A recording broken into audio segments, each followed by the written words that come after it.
I do hear influences of those composers. Dave, do you hear any of those? Yeah, there's a lot of Ravel. A lot of Ravel, yeah. Stravinsky, the Symphony of Psalms, there's a chord progression in the, I think it's the third movement, that he and friends used to sing. The Alleluia is a chord progression I'm so jealous of. I wish I'd thought of it. And I used to stand on street corners in my college days with a girl I knew and a married couple. A guy went to college and his wife, and we would stand on street corners and sing just the little chord progression of Alleluia, which is in 4-part harmony. It's the only time I've ever indulged in such silliness, but the whole piece is wonderful.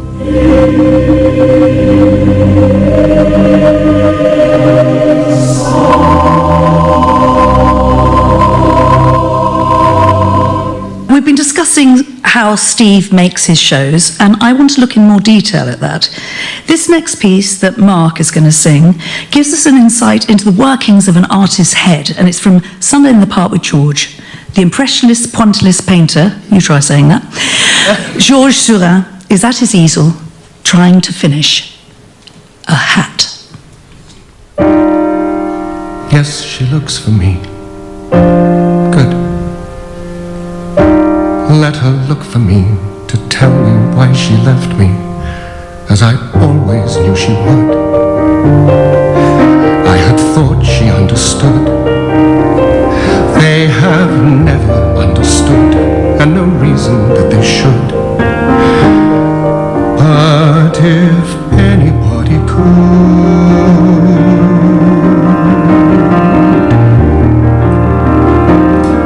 finishing the hat,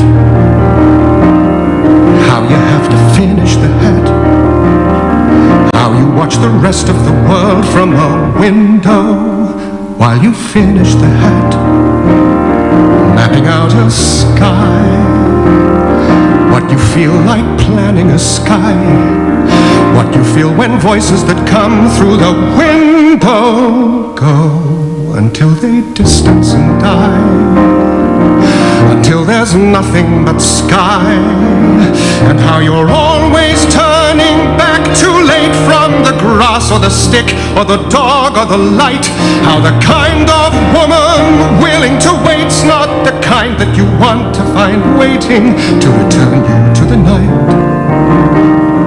dizzy from the height, coming from the hat, studying the hat,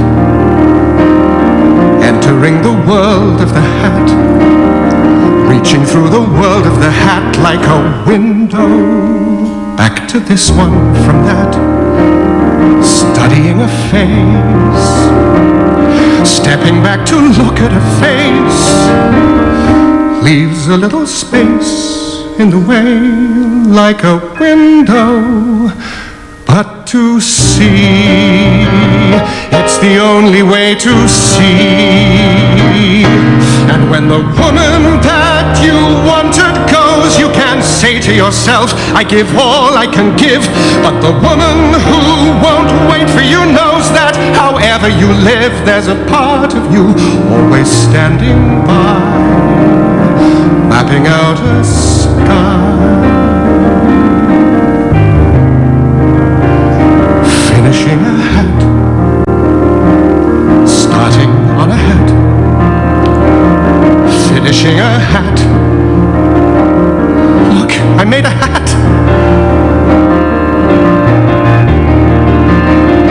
Where there never was a hat.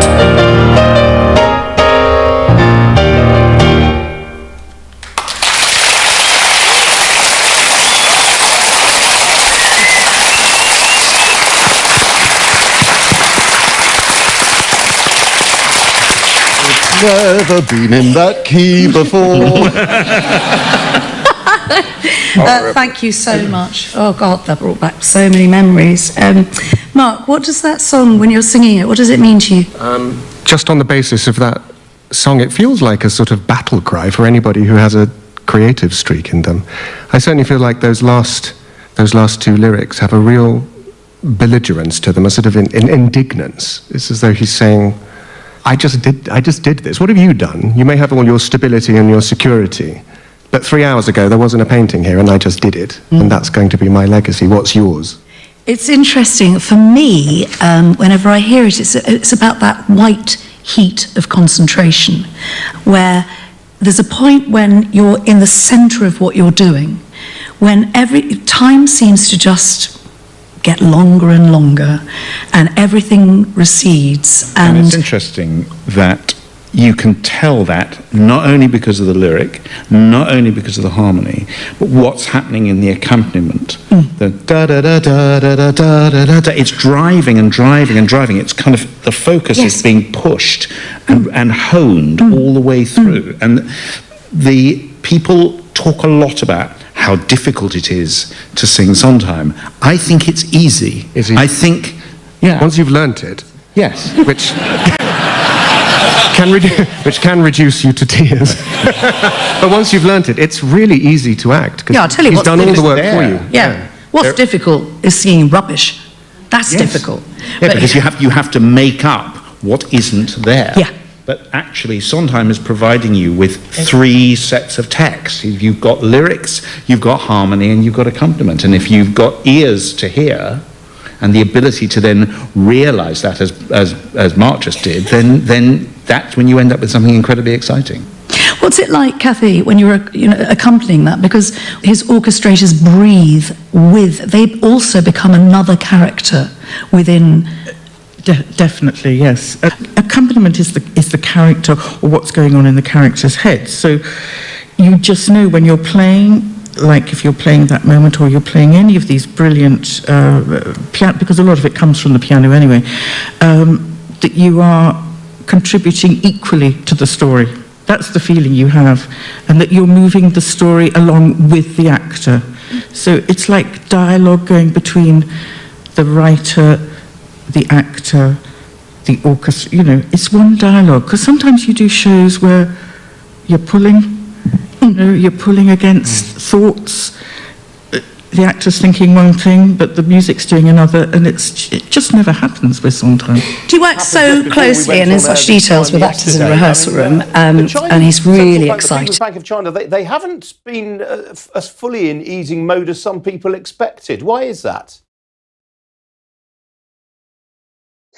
Yes, I think yesterday's cuts in the reserve requirement ratio, which releases about $188 billion of credit to the economy, is not a dramatic shift in policy. It is welcomed because it is targeted as stabilizing the current economic slowdown and trying to alleviate some of the concerns on the current property market. But it is not actually that bold. It is not going to solve any of the structural problems that China is facing at the moment. The tightness in the lending in the property market will likely go on in 2022, and people are still concerned about Evergrande. So generally, it is more about stabilizing the economy rather than stimulating the economy, because there is a lot of borrowing in the economy already. And I think the Chinese government remains very prudent to control the financial risks. So it is not too exciting, but it is incrementally helpful to market sentiment. All right, Janet, got to leave it there. Good to talk to you as ever. Thanks for joining me today. Well, still to come here on Ian King Live. Working from home has enabled many to get more done, but is it here to stay? Stay tuned to find out.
With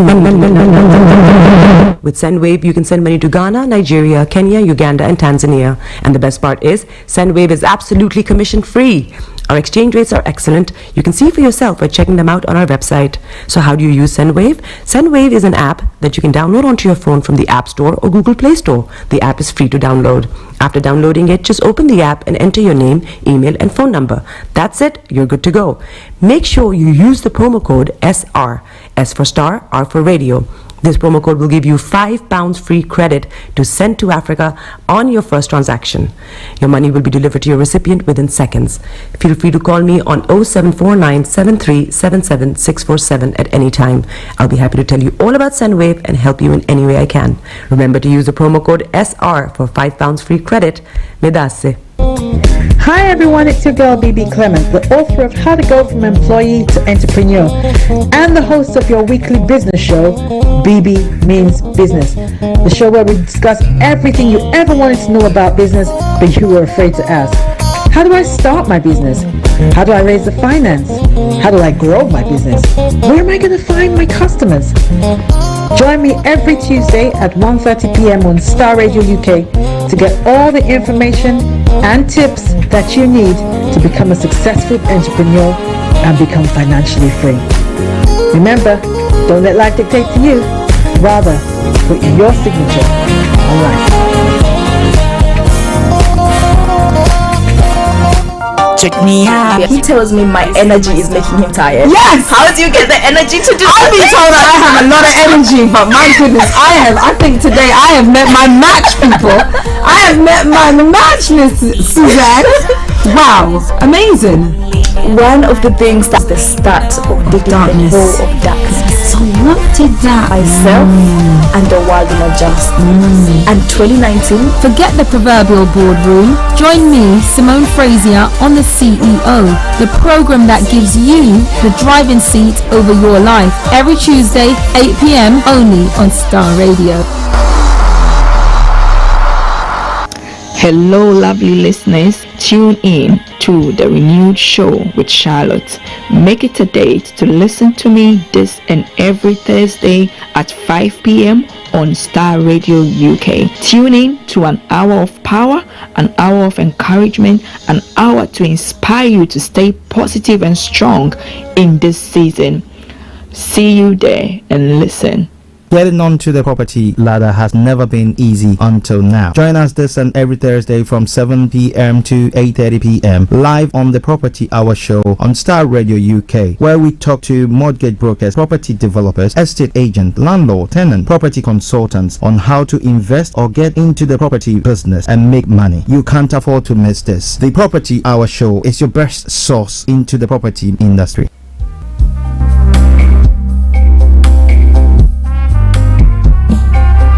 Are you looking for the fastest, reliable, and trustworthy door-to-door shipment company? Well, look no further. When was the last time your family received a shipment back in Ghana on time and in time? You are not sure? Well, Lamb Shippers, we pride ourselves with being the fastest, reliable, and trustworthy shippers you can use. You are assured of prompt pickup anywhere in the UK by our personnel. They also make sure your items are well packaged to get to its destination in time. When it comes to door-to-door shipment, look no further. Well, Lamb Shippers, contact us on 07939009321 or 07498911820. Or you can visit our website www.welllamp.co.uk. You can also drop us a mail, info@welllamp@gmail.com. Well Lamp Shippers, fast, reliable, and trustworthy.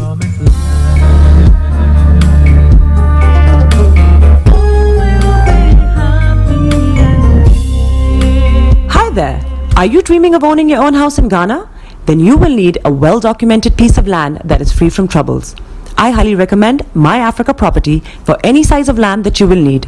With My Africa Property, lands are available in Pram, Sopoli, Tohenia, Ogome, Dodova, Winneba, and many other locations at affordable prices.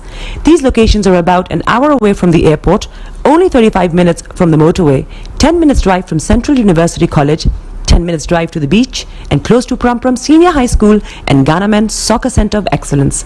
For more details, visit our website www.myafricaproperty.com or call our UK office on 0208 123 2523. For our US and Canada offices, call us on +1 585 184 994145. You can also email us at ghana@myafricaproperty.com. Tune in to On Point here on Star Radio UK with Empress Regina every Monday at 5 p.m. GMT.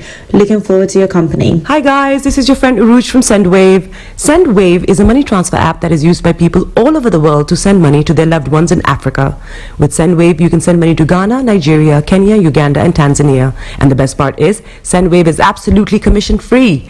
Our exchange rates are excellent. You can see for yourself by checking them out on our website. So how do you use SendWave? SendWave is an app that you can download onto your phone from the App Store or Google Play Store. The app is free to download.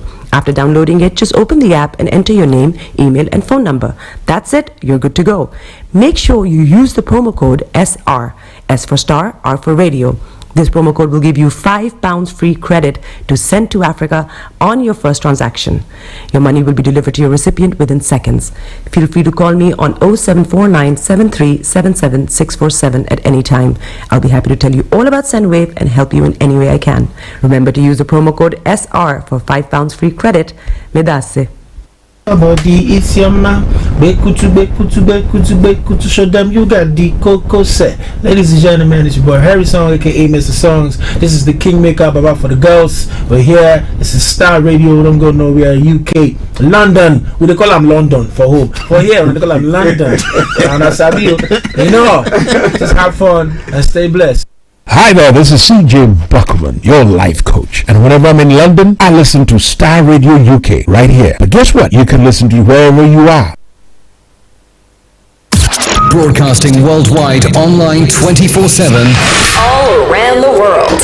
In your car. At work. At home. On your smartphone. This is Star Radio UK. Are you ready to turn it up? 10, 9, 8, 7, 6, 5, 4, 3, 2, 1. Birds flying high, you know how I feel. Sun in the sky, you know how I feel. Breeze drifting on by, you know how I feel. It's a new dawn, it's a new day, it's a new life for me. And I'm feeling good. Hey there, this is Archie, and it's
Starr Radio. This is Starr Radio UK.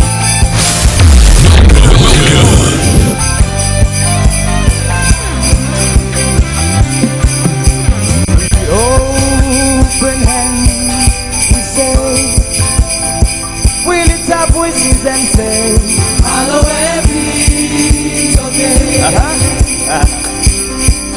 Whatever comes our way, we lift our voices and say, hallowed be. Sing it all around the world.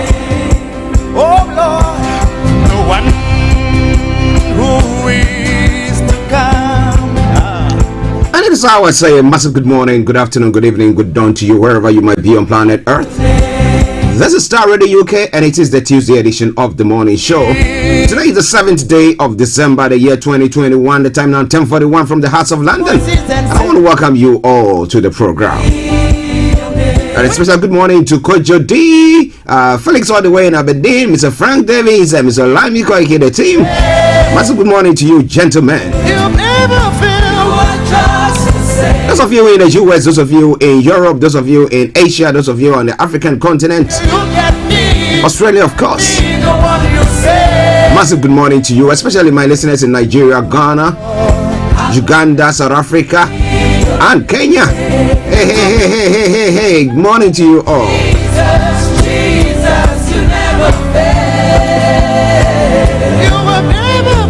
A special morning also goes to Dr. Morton. I hope you are doing very well. Mr.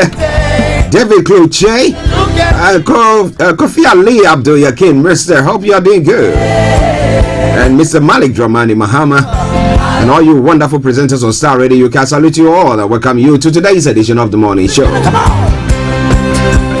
To our money man himself, Mr. Dante Berry, CEO of JIL Accountancy Services. Morning to you, sir.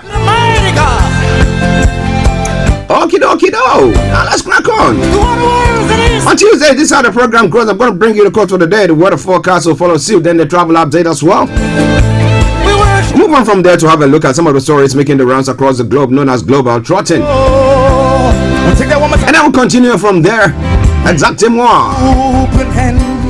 At 11 o'clock, I'll bring you updates from Nigeria, which will be followed by some of the other stories making the rounds across the globe. At 12 o'clock, the lines will be open for you to add your voice to the discussions. But wherever you are, if you want to do that before the time, just post your comments on our Facebook page, on our Twitter, or text or WhatsApp it to us, and I promise you I'm going to read it out. Our text or WhatsApp number is 075-3966-1744. The one who is to come. Are you ready to meet him? So, then after 12, when the lines are open, we'll continue with the discussions. At 1 o'clock, the credits are brought down for the end of the program. So, in a gist, that's what we're going to be doing. I remain yours sincerely. This is the morning show with Archie. We're playing in the background as well, something from Elijah. Hallowed be your name. This is the man, the one that you saved, God. And he's here giving thanks and praise to the holy name of the Most High God. Welcome once again to the program. Share the broadcast with your friends and loved ones and invite them to like our pages. I know you have testimonies. Oh Lord, hallowed be. Sing to the great Almighty God. Lift up your voice. In the car. Worldwide, online 24/7. What comes our way, we lift our voices and say, hallowed be. Sing it all around the world. Oh Lord, the one who is to come. We lift our voices and say, hallowed be your name. Dear Lord, the beginning and the end. We lift our voices and say, hallowed be. Okay, so Starr Radio UK, your favorite African and Caribbean radio station in London. Tuesday for all the Kwabanas and all the Abenas. So Abinata Berry, good morning to you. Alright then, so now let's move on to the quote for the day. It says, as you show love and concern in the little things, you will have more love to give and more love to enjoy. My goodness. As you show love and concern in the little things, you will have more love to give and more love to enjoy. So give love this morning wherever you are, because it will make you have more love to enjoy as well. That's by way of the quote for the day. 10:46 the time. Let's move on straight to the weather front. Let me tell you what is happening on the weather front here in the UK and other parts of the world. I can save you. Put your hands together, come on. Okay, so this afternoon we'll see the skies become overcast as a band of heavy rain sweeps in from the west. Now winds increasing throughout the afternoon. Now tonight the heavy rain will clear to the east and then leaving patchy cloud and clear spells for a time. Now it will turn cloudier overnight as showers push in, at times staying windy as well. Open hands, we say. The surface temperature is going to be 8 degrees and the lowest is going to be 6 degrees. UV level is going to be low, pollution is going to be low as well. Dear Lord. Sunset is going to be 15:52, that is 8 minutes to 4, and sunrise for tomorrow morning 07:51 hours. So energies, that is the weather forecast for you today. Stay tuned, don't you go away. We take a quick commercial break, and once we come back, I'll bring you the travel updates. Starr Radio UK, your favorite African and Caribbean radio station in London. But don't you worry at all, I'm going to make sure that you listen to the full length of that song. Stay tuned, don't go away. Hi everyone, it's your girl BB Clement, the author of How to Go From Employee to Entrepreneur and the host of your weekly business show, BB Means Business, the show where we discuss everything you ever wanted to know about business but you were afraid to ask. How do I start my business? How do I raise the finance? How do I grow my business? Where am I going to find my customers? Join me every Tuesday at 1:30 p.m. on Starr Radio UK to get all the information and tips that you need to become a successful entrepreneur and become financially free. Remember, don't let life dictate to you. Rather, put your signature on life.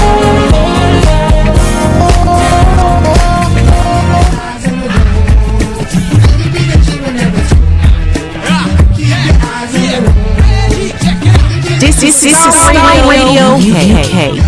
Okay, so keep your eyes on the roads. Keep your eyes on the roads. I'll keep you navigated. I promise I'm on the Starr Radio UK travel update that comes to you every weekday from 10:40. It's now 10:48. So what is your travels like this morning? On the underground this morning, there are minor delays on the Northern Line due to train cancellations. On the Piccadilly line as well, there are past suspension and minor delays. No service between Rayners Lane and Oxbridge due to a difficult track condition caused by significant leaf fall.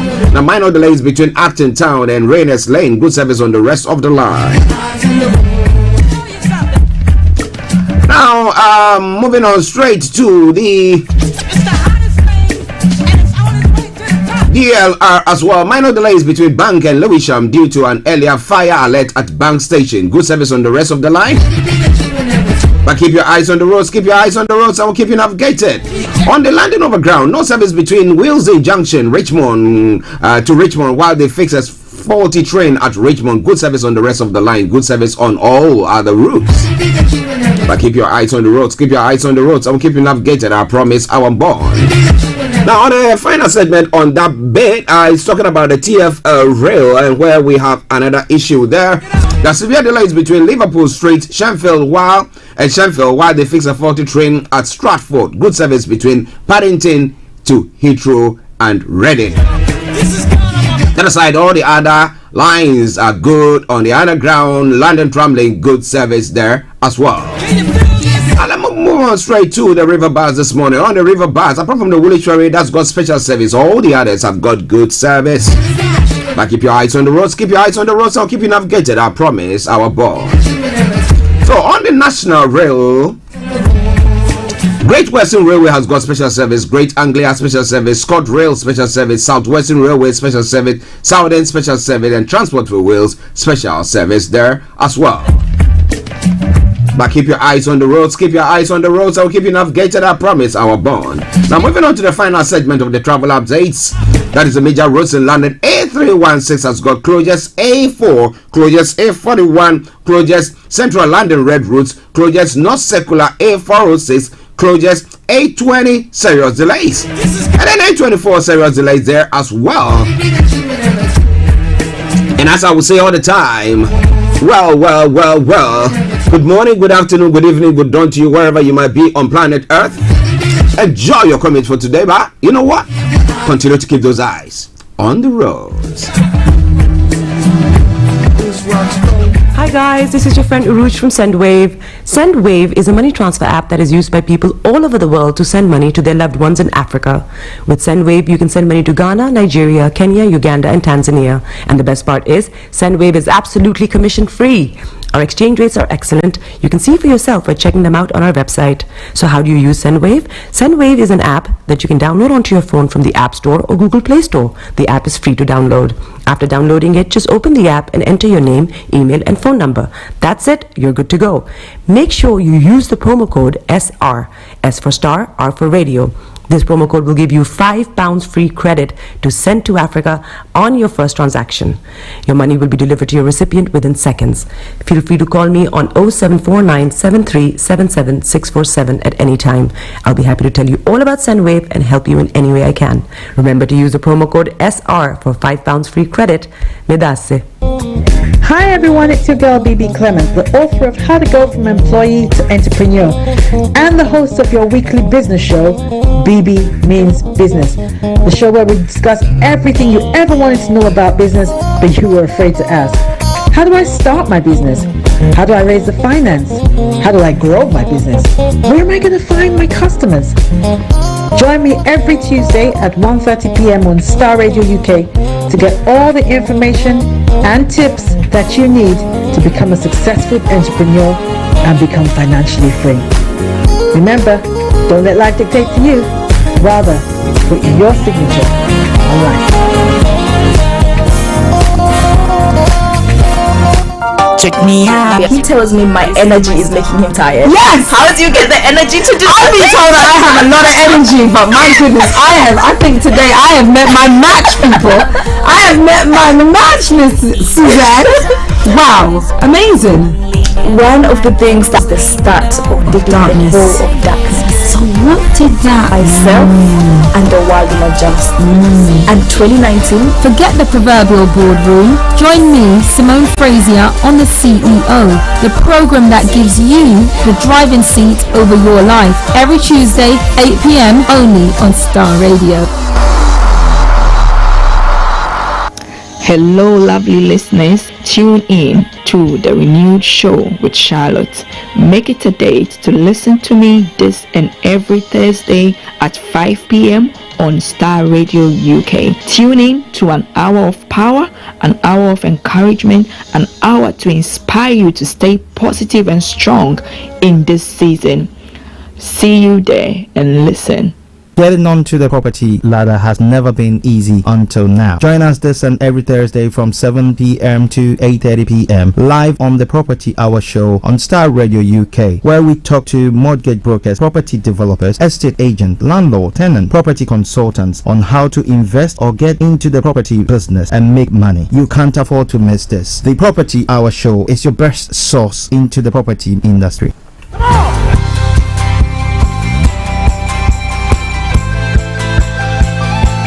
This is Starr Radio UK. Welcome back to the program at Starr Radio UK. It's now 6 minutes to the top of the hour. Let's now crack on to some of the news that is making the rounds this morning, i.e. global trotting.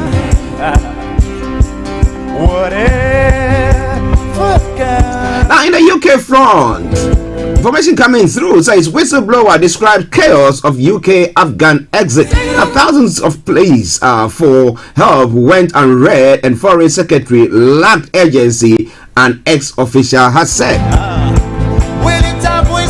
But in an interview this morning of the former Foreign Secretary Dominic Raab, who is now the Justice Secretary and the Deputy Prime Minister, he said, well, they did their utmost best, and he's looking at evacuating about 15,000 people in 2 weeks, and he said, wow, it's something great that they've done.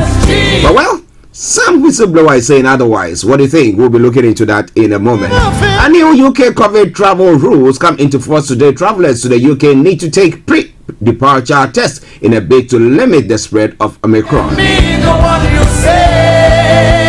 Well, when it comes to congestion in London, the cycle lanes blamed for London congestion title. Now, drivers in the capital will lose an average of 148 hours stuck in jams during 2021. Analysis is showing. I bet you when you drive in town and you look at the what do you call it, the restrictions on the streets and the fact that they've created some place for the cycles. I mean, when they were planning the routes, they didn't put that into consideration. They didn't think about that. Now they've added that, and they are pushing, not added that, they've subtracted that from the main road, and therefore you look at it at times, you ask yourself, so what is all this about? Meanwhile, you want to use a scooter, they tell you that until they approve the use of scooter by the state, you cannot use that unless you use that of the mayor. Now I'm going to get myself a scooter. What about that? Okay then. Now more Tesco workers support pre-Christmas strikes. Now trade unions, ASDAO, said 5,000 members at 9 warehouses across the country will take industrial action. We say, wave your hands to him. We lift our voices and say, a family says racist abuse made their son asked to be painted white. A family was forced to move from their home, schools, and jobs by their neighbors' harassment. Interesting. And a storm is brewing. Storm Barra brings strong winds, heavy rain, and snow. Thousands are without power across island, and winds damage the electricity network. That information coming through there. And a warnings over artist safety ignored. Grandfather says the concerns over murdered 6-year-old Arthur Labejo Hughes was welfare were not acted on, his family says. We'll be bringing you more on that front when it comes to looking into all the other stories, all the details of the story. So stay tuned, don't you go away. US will pay price for Olympics boycott. That's what the Chinese are saying. China is angry and denouncing a US plan not to send diplomats to the 2022 Winter Olympics in Beijing. But we know that they said that, well, the athletes can go there by themselves, but they're not sending any diplomats there. lift up your voices and say, And then in other stories, Facebook have been sued for 150 billion over Rohingya hate speech. Oh my goodness. The social media giant is accused of fueling violence against a persecuted minority in Myanmar. Wow, did they play a role there? If they did, then that is quite a this and they're ruling. Oh my goodness. All right, Western powers back Ukraine amid invasion fears. The US and its European allies urge Moscow to de-escalate amid fears it could invade Ukraine. Well, they've amassed troops there at the Ukrainian border with all their tankers and all that stuff there. But do you think that maybe they will go the next step further to, attack the Ukraine, knowing that NATO might also spring in and that could break up out a very, very, very dangerous war, and we don't want any wars in these times. All the developments when it comes to arms and ammunition that I don't want any war. No. dear Lord, no one, whatever comes our way, we lift our voices and A US boss fires 900 employees over Zoom. Last time I did this, I cried, said the head of the online mortgage lender, laying off 15% of his staff. Okay, so a lot more coming your way from Starr Radio UK, your favorite African and Caribbean radio station in London.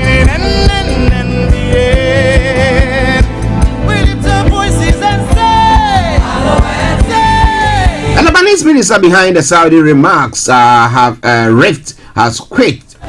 George Kodahi has comment about the Gulf Kingdom plunged Lebanon into a diplomatic crisis.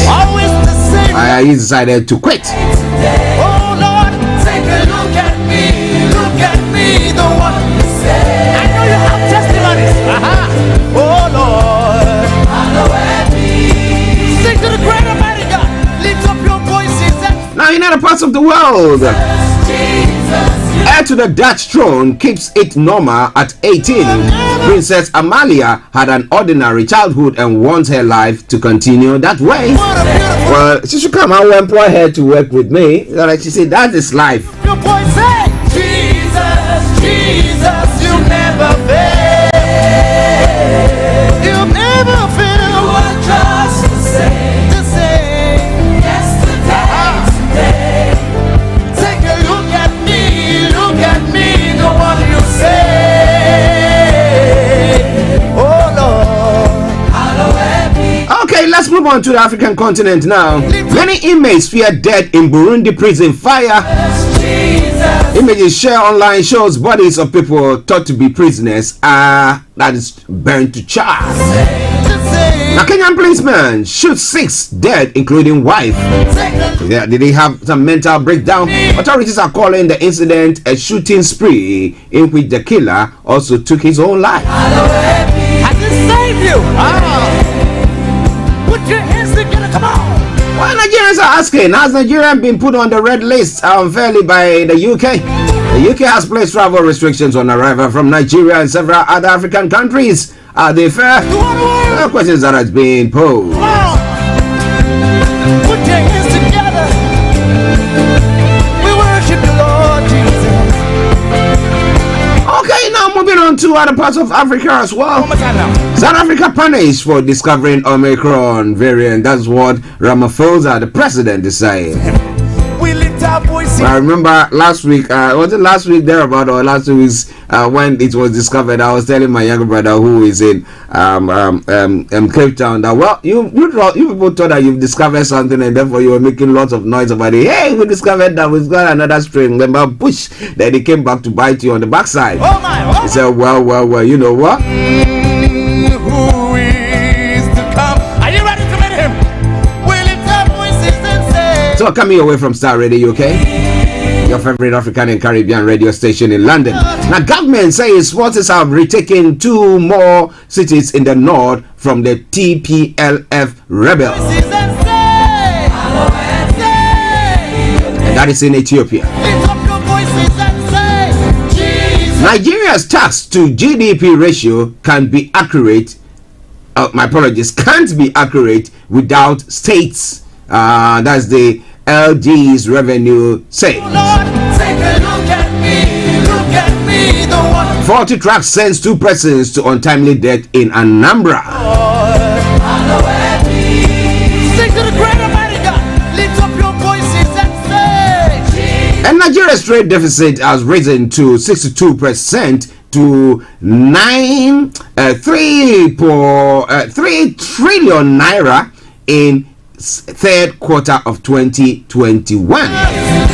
And hackers steal $150 million worth of crypto tokens in Bitmart amid Bitcoin meltdown.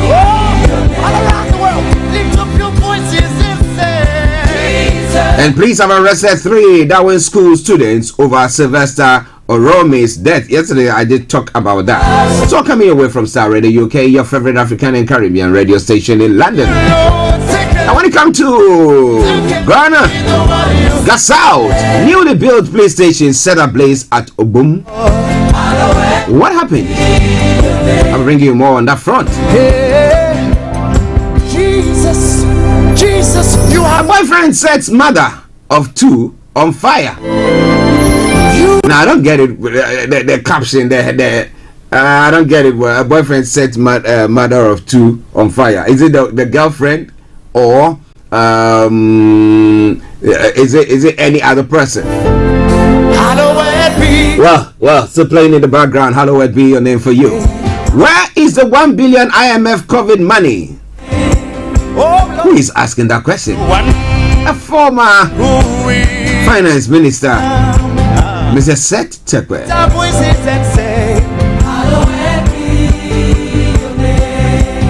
Well, interestingly, in the military, in the alleged coup plot trial, military states witness accused of impersonation. The state's witness, who was to apparently at the school that he said he graduated from, or They said they never knew him, so it's like virtually an impersonation. So what is going on there?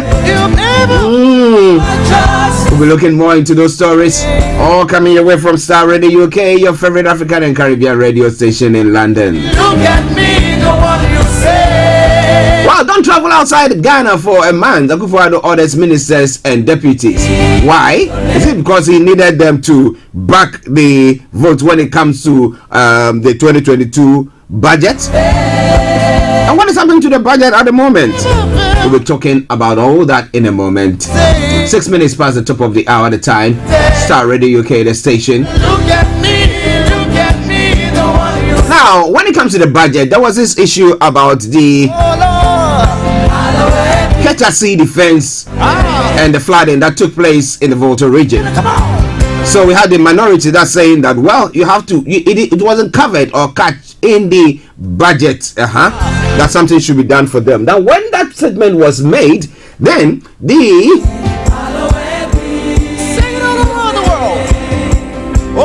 is an education minister. He's not the education minister. Let me get his name. Let me get his name right.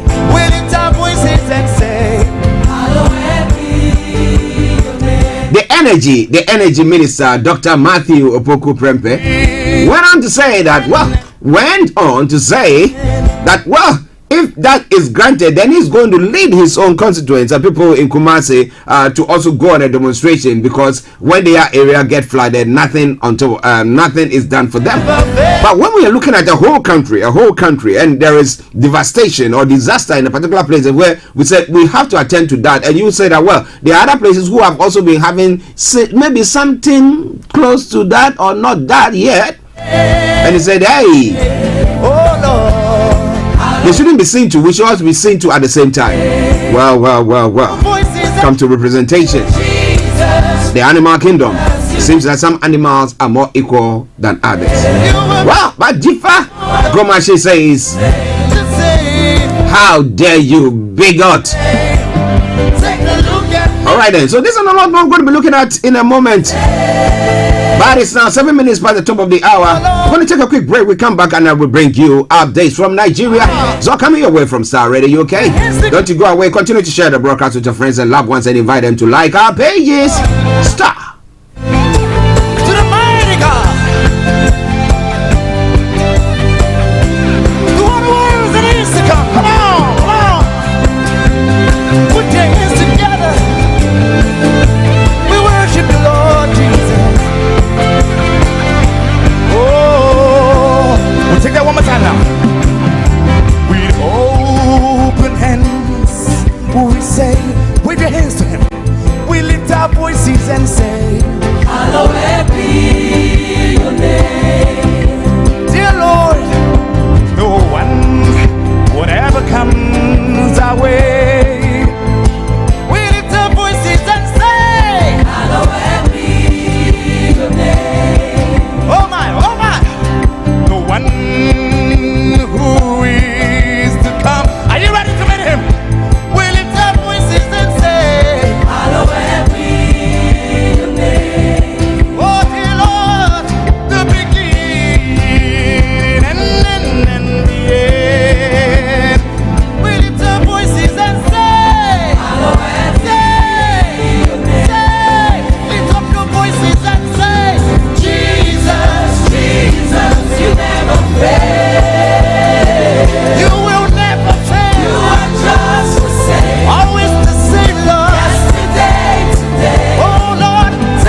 Radio UK. All around the world. In your car. At work. At home. On your smartphone. Jesus, you never fail.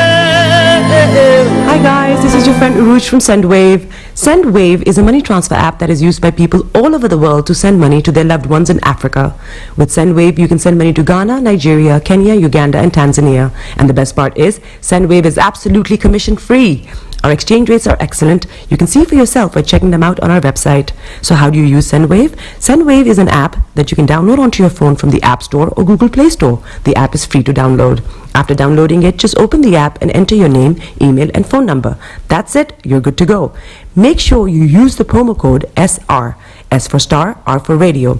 This promo code will give you £5 free credit to send to Africa on your first transaction. Your money will be delivered to your recipient within seconds. Feel free to call me on 0749 7377 647 at any time. I'll be happy to tell you all about SendWave and help you in any way I can. Remember to use the promo code SR for £5 free credit. Medasse. Hi everyone, it's your girl BB Clement, the author of How to Go from Employee to Entrepreneur and the host of your weekly business show, BB Means Business, the show where we discuss everything you ever wanted to know about business but you were afraid to ask. How do I start my business? How do I raise the finance? How do I grow my business? Where am I going to find my customers?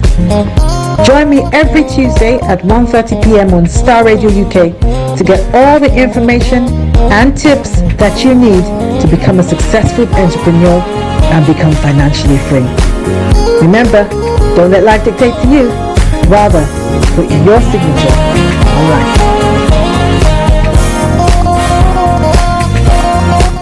Welcome to Gabby Dave Global. We are a UK-based online e-commerce store, the first of its kind with license to trade in African products. Some of the products are clothing brands and all beauty accessories, hair and beauty brands, natural aphrodisiacs, processed and dried unprocessed food. Our mission at Gabby Dave is to connect African and Caribbean businesses to customers globally. At Gabby Dave, we ensure our sellers get the best deal for their products. We are not just here to help you reach a wider audience. We are also a distribution center to support business growth by fulfilling orders to your customers from our warehouse, making sure customers receive their products on time. We are inviting all Black-owned businesses to trade on our platform because we strongly believe Africans have a unique brand the customer would appreciate globally. So get in touch today and let us make your product and business go far. Here are some of the benefits of using Gabby Dave Global. User-friendly platform, track your shipment, online support, transparent process, multiple SKUs, multiple products, a platform that encourages manufacturers as well as traders. Our marketing and PR interventions amplifies yours. Organized products and categories for easy access and navigation. Access to global community, especially within UK and Europe.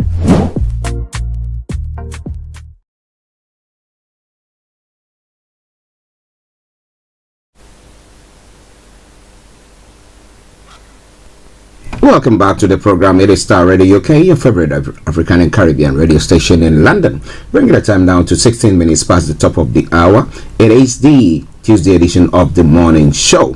Now it's now time for us to go to Nigeria for updates from Nigeria. So wherever you are, stay tuned, don't you go away. Now some of the stories making the rounds in Nigeria this morning. I was trying to look at all of them, but there are a few that I'm going to be bringing your way. So wherever you are, don't even think of touching the dial at all. But let me say a special good morning to our special envoy in Moscow, Tosino. I hope you are doing very, very well.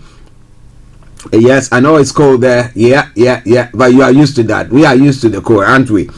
Okay, but I hope that you are keeping yourself safe there as well. All right then, so now let's look at some of the stories making the rounds in Nigeria today. Now starting from, yesterday I came on and I was saying that it looks like we don't have lots of gunmen stories making the rounds, but information coming through was saying that some gunmen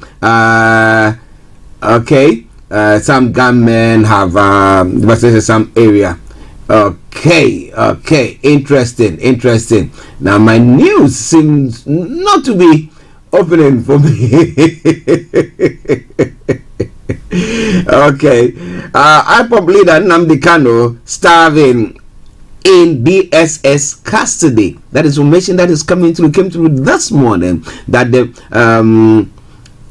from the PM News, saying that Nnamdi Kanu is starving. So I don't know, because of that, that's why the authorities have taken it down. But I'll try to get you all those stories there. Why is he starving? Is that the reason why they decided not to bring him to court the other time? Well, because he's starving. Well. It's All Star Radio UK, your favorite African and Caribbean radio station in London. Now, Bayelsa oil spill. Nembe urges to stop playing politics with the lives of our people and our environment. The story says Nembe has asked for the federal government's intervention following their months long waiting for a solution regarding massive crude oil spill from oil mining license OML 29 Santa Barbara Southfield Well 01, owned by ATO Eastern Exploration and Production Company and AIPCO. Okay, now Nembe urged the government to force AIPCO to launch comprehensive clean-up operation, despite ITO having hired boots and coots to help in keeping the wellhead and contain the spill. The people of Nembe believe that they had not seen any results from the efforts, most likely due to high pressure of the crude.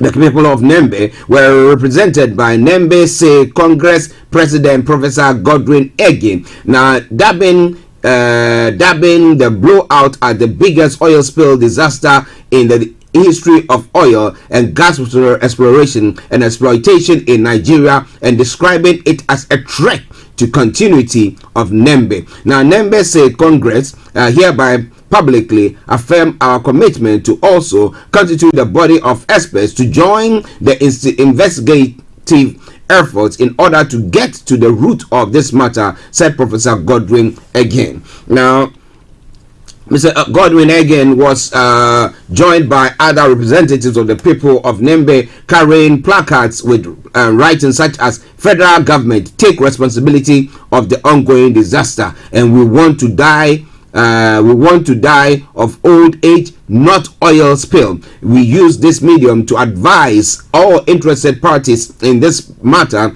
to avoid playing politics with the lives of our people and our environment, all of which are currently under serious threat, the professor added. Now, it's sad when we have communities like that struggling. I mean, with what has oil spill. Can you just imagine the oil spill? There was a place in the US when there was an oil spill, and I remember Barack Obama at the time, the warning that he gave and the threat that they needed to see to the cleaning of that environment and the compensation that they had to cough up. But when it comes to our people, my, because somebody somewhere along the line has taken something, put it in their pocket, they slow things down to such an extent that, look, it will happen that, well, upon all that, the brouhaha and everything, it will die out, and little would have been done. Communities would have been devastated, destroyed. I mean, what do you call it? The ecosystem would have been destroyed. Because can you just imagine if the fish, definitely when we have water like that, with fish, we use that water for lots of things. And then there is a spillage there. You are killing the marine lives there. But well, it is all coming your way from Starr Radio UK. Updates from Nigeria. From Bayelsa. Now, some other breaking story coming through. The Darwin College parents demand change of school management. Hostel teachers organize candlelight for late Sylvester. We did talk about that story. Was it yesterday? Okay. In a release obtained by Sahara Report on Tuesday and signed by Ito's Kola Oladijo, Wahid Adeo, it says the parents stated that what happened to Sylvester could have happened to any other child in the school. The forum said Darwin College parents are startled and deeply saddened by the unfortunate incident that led to the death of Sylvester Oromoni. Our hearts go out to the family of the deceased and pray that God gives them the strength to bear the irreparable loss. As parents, irreparable loss. Now, as parents of Darwin College students, we are still in shock and could not come to terms with the incident and the accounts so far provided by the school students and the media. We urge the school management team and other stakeholders that the students' parents directly or indirectly mentioned to fully cooperate with the authorities in the ongoing investigation. While we would have loved to bring Sylvester back if humanly possible, unraveling the cause of Sylvester's death and bringing whoever was responsible or might have contributed in whatever way to book will not only bring this unfortunate incident to a closure for the family, but this will also serve as a deterrent to others in all schools in Nigeria. They therefore go on to say, we therefore say, justice for Sylvester is justice for all. Our parts of as parents, we will work more closely with the school management board to ensure necessary measures are put in place to prevent reoccurrence of this unfortunate incident and stamp out bullying in any form from the schools. We therefore earnestly ask for a resolution that will bring some relief to bereaved family and other parents, students of Darwin College and the public. Okay, so those are some of the stories making the rounds there as well, coming away from Starr Radio UK. Now, I got over to say that this will include a change of the school management and hostel teachers, installation of CCTV cameras in all strategic places, and overhauling of the school security system. The Parents Forum is organizing a candlelight event, details of which are as follows. Now, Wednesday, December 8th, 6 p.m., Darwin College, the lighting of candles is to pay tribute to a life past, and keeping the light burning signifies that the memory still lives on and burns bright. Well, we say once again to the family our condolences, and to the perished soul we say may your soul rest in perfect peace. Coming your way from Starr Radio UK, your favorite African and Caribbean radio station in London. On top of the agenda today, Buhari writes Senate states wish over finance bill. The President Muhammadu Buhari has written to the Nigerian Senate seeking the passage of the 2021 finance bill, which will guide the implementation of the 2022 appropriation.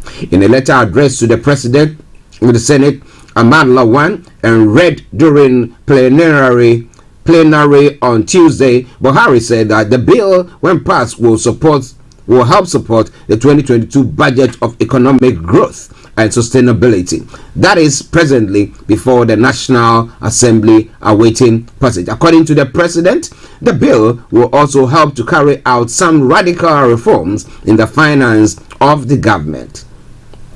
The President's letter reads in part, pursuant to Section 58 and 59 of the Constitution of the Federal Republic of Nigeria, 1999, as amended, I formally request that the Finance Bill 2021 be considered by the Senate for passage into law. The Finance Bill 2021 seeks to support the implementation of the 2022 Federal Budget of Economic Growth and Sustainability by proposing key reforms to specific taxation, customs, excise, fiscal, and other relevant laws. It's all coming your way from Starr Radio UK, your favorite African and Caribbean radio station in London. I'm bringing the time now to 11:26. Let's capture a final story, and then we'll bring the update to a close.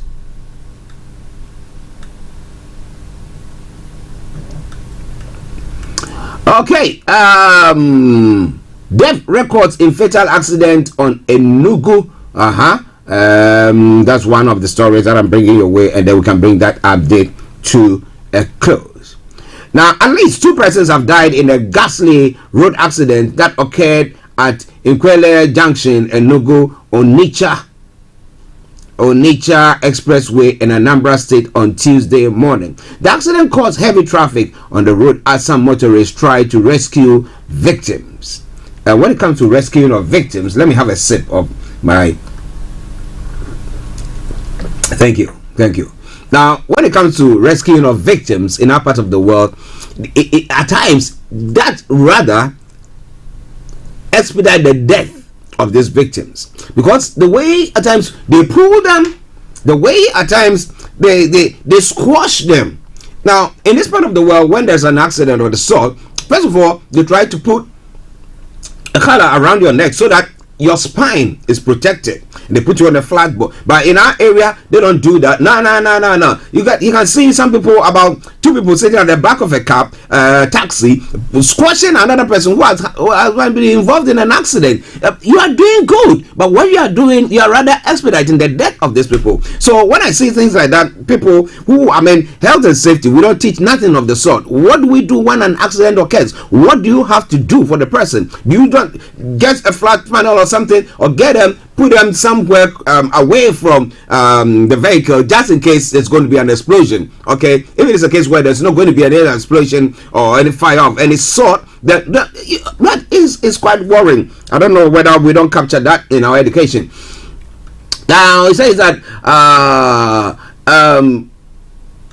we couldn't get through to the state commander of the Federal Road Safety Corps in Anambra State for officials comment on the accident when we're trying to contact that individual. The Oniga Enugu Onitsha Expressway connects the southeast and south through the Niger Bridge, linking Anambra, Enugu, and Ebonyi State, as well as the north via Borno and Kogi State. On the road, accidents have become frequent. Trucks and fuel tankers meandering past the field section risk overturning. Now, fares have skyrocketed as a result of difficulties faced by transporters on the route. Also, filling stations along the road are experiencing tough times due to low patronage. And it's you look at the pictures of the accident and it's quite worrying. Now, in this part of the world, when there is an accident 1, 2, 3 on a particular stretch of road, then they find ways and means to or measures to put in place to forestall frequent occurrence of such thing. And therefore they might reduce speed there, or they might put something there just to reduce the occurrence of the accident. But when it comes to our area, do we put anything of the sort? There are roads that are constructed, there are no road marks or no road signs, and then you have people getting involved in accident here and there, and it's quite worrying. We don't put any value on life unless it's one of the top people, rich and famous. If they are, then we'll talk about it. But the ordinary person's life doesn't matter. Well, this is why I bring to an end the updates from Nigeria. It is Starr Radio UK. It is your favorite African and Caribbean radio station in London. We take a commercial break. We come back. I bring you some lovely Christmas tune from Nigeria, and then we'll continue with the show. Stay tuned. It's me, Archie. Hi guys, this is your friend Uruj from SendWave. SendWave is a money transfer app that is used by people all over the world to send money to their loved ones in Africa. With SendWave, you can send money to Ghana, Nigeria, Kenya, Uganda, and Tanzania. And the best part is, SendWave is absolutely commission free. Our exchange rates are excellent. You can see for yourself by checking them out on our website. So how do you use SendWave? SendWave is an app that you can download onto your phone from the App Store or Google Play Store. The app is free to download. After downloading it, just open the app and enter your name, email, and phone number. That's it. You're good to go. Make sure you use the promo code SR. S for Star, R for Radio. This promo code will give you £5 free credit to send to Africa on your first transaction. Your money will be delivered to your recipient within seconds. Feel free to call me on 0749 7377 647 at any time. I'll be happy to tell you all about SendWave and help you in any way I can. Remember to use the promo code SR for £5 free credit. Medasse. Hi everyone, it's your girl BB Clement, the author of How to Go From Employee to Entrepreneur and the host of your weekly business show, BB Means Business, the show where we discuss everything you ever wanted to know about business but you were afraid to ask. How do I start my business? How do I raise the finance? How do I grow my business? Where am I going to find my customers? Join me every Tuesday at 1:30 p.m. on Starr Radio UK to get all the information and tips that you need to become a successful entrepreneur and become financially free. Remember, don't let life dictate to you. Rather, put your signature on life.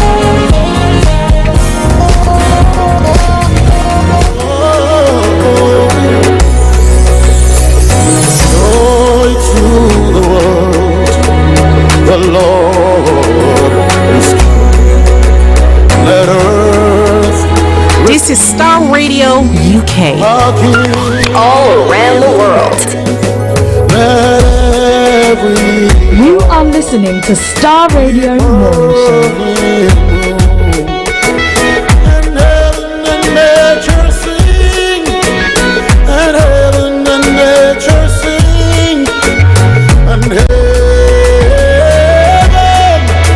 and nature sing. Let there be peace all over the land. Let there be peace. This is Starr Radio UK. Nigeria. Only the best music. Let we celebrate, oh, celebrate. Let we jubilate, oh, hey, Merry Christmas to you. Let there be peace all over the land. Let there be peace all over Nigeria. Let we jubilate, oh, jubilate. Let we celebrate, oh, celebrate. Let we jubilate, oh, sister, every Christmas to you.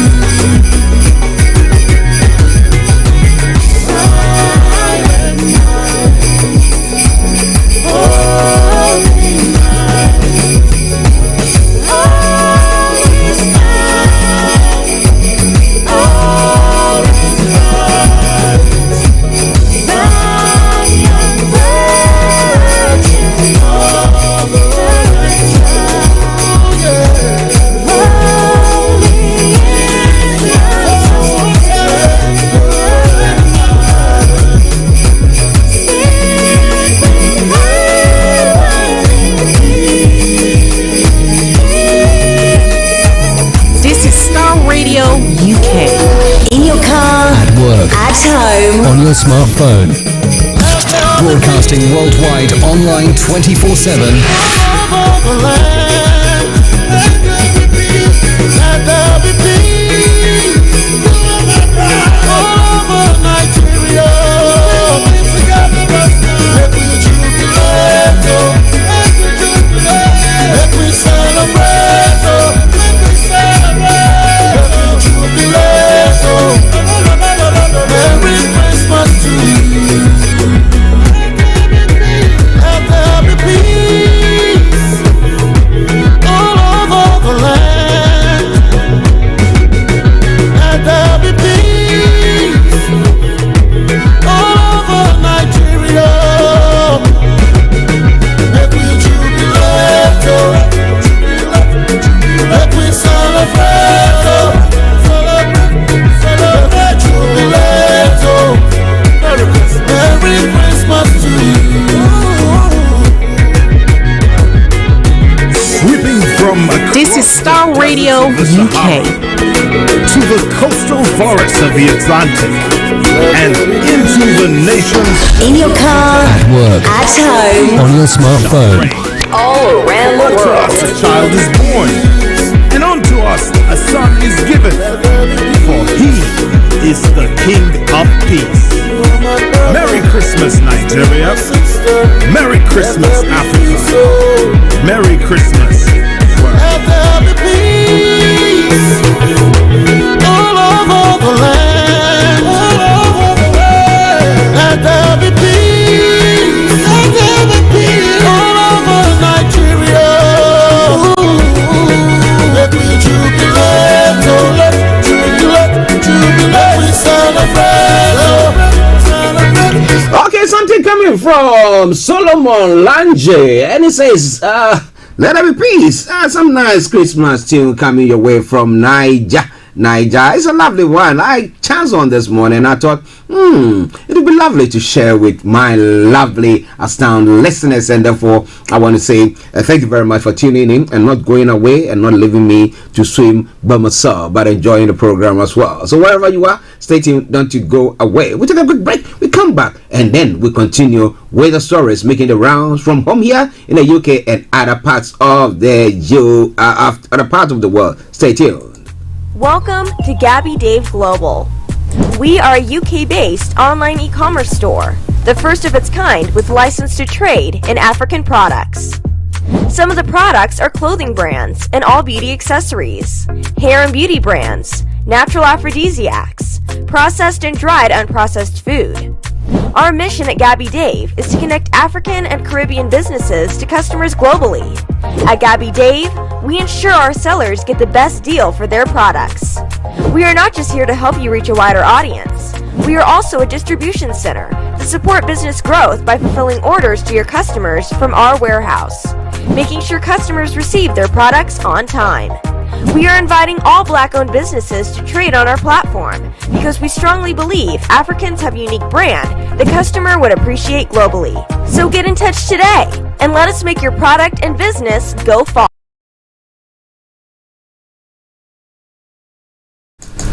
Welcome back to the program Starr Radio UK, your favorite African and Caribbean radio station in London. Something happening.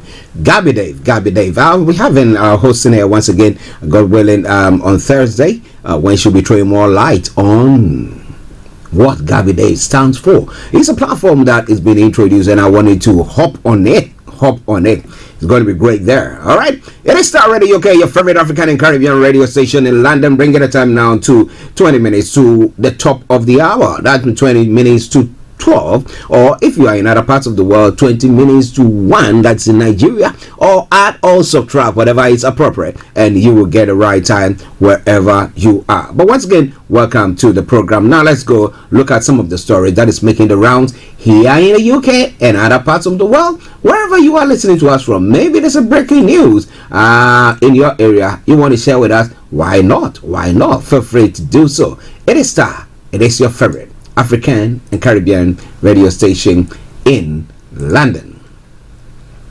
Well, I thought everything is done and dusted, and people who lost their lives in Afghanistan, in Kabul, and everything is now quiet. But this is a country where everything that you do is always being scrutinized. Now, the UK Foreign Office handling of the Afghan evacuation after the Taliban seized Kabul was dysfunctional and chaotic, a whistleblower has said. Now, Raphael Marshall said the process of choosing who could get a flight out was arbitrary, and thousands of emails with pleas for help went unread. The then Foreign Secretary Dominic Raab was slow to make decisions, he added. Mr. Raab was told that lessons will be learned by the UK did a good job compared to other countries. That's what Mr. Raab said. He said 15,000 people were evacuated by the UK from Afghanistan in 2 weeks, the biggest operation in living memory, and a larger number than any nation except the US. Mr. Raab said the criticism of his decision making was from a relatively junior desk officer, but the main challenges were in verifying the identities of the applicants on the ground and safely escorting them to the airport in Kabul, not in making decisions from Whitehall. Now, other criticisms were rather dislocated from the operational pressures and conditions, he said. I don't doubt there were challenges. I don't doubt there will be lessons to be learned, but if you look at the facts, I think we did a good job by recent standards of evacuation and by international comparison. Now, it goes on further to say that the 15,000 people airlifted out of Afghanistan after the Taliban took control of the capital, Kabul, included 5,000 British nationals and 8,000 Afghans and 2,000 children. In written evidence to the Foreign Affairs Committee, Mr. Marshall said Up to 150,000 Afghans who were at risk because of their links to Britain applied to be evacuated, but fewer than 5% receive any assistance. It is clear that some of those left behind have since been murdered by the Taliban, he added. Well, we don't have any facts or to back that though. Now, Mr. Marshall, who was a senior desk officer at the Foreign Commonwealth and Development Office, the FSDO, until he resigned in September, said there was inadequate staffing at the department crisis center and staff would not normally be expected to work at weekend or overnight. There was also a lack of expertise and lack of coordination between the department and the Ministry of Defense, he added. Mr. Marshall also said Mr. Rapp took hours to answer emails and did not fully understand the situation. And he said an instruction from Prime Minister Boris Johnson to evacuate dogs looked after by an animal charity went against Foreign Office criteria and meant people at risk of being murdered were left behind. Okay. Now, the allegations are only 5% of the 150,000 people were requested who requested help received any help. And then secondly, nobody in their team dealing with requests had any detailed knowledge of Afghanistan or had ever worked there. The third allegation was that no one spoke any in Afghan language, with calls to people asking for help conducted in English. Now, decisions about who to rescue were arbitrary, and 1,000 of emails pleading for assistance were not even read. The other one, the IT system was dysfunctional, with 8 soldiers drafted in to help left sharing one computer. Now, Dominic Raab was slow to make decisions on difficult cases and did not fully understand the situation. The animals from the Nowzad charity run by a former Marine were not in danger, and evacuating them was at the direct expense of people at risk of death.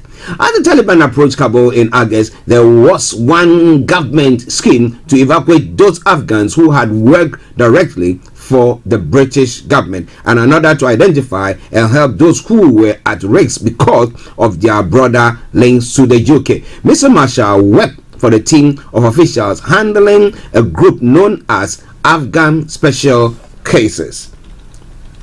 Now, this includes Afghan soldiers, politicians, journalists, civil servants, activists, aid workers, judges, and guards who had worked indirectly for the UK government via subcontractors. In the desperate days at the end of August, as the Taliban advanced on Kabul, many of these people were emailing the FCDO to get permission for a flight out of the country. Mr. Marshall said there were usually 5,000 unread emails in the inbox at any given moment, and in thousands of cases, emails were not even read, including cases from MPs. He said the process of prioritizing the applicants was arbitrary and dysfunctional. The criteria used by the government were unhelpful and ambiguous, leading to confusion, he added. But looking at evacuating of dogs, is it that the Taliban hate dogs that much that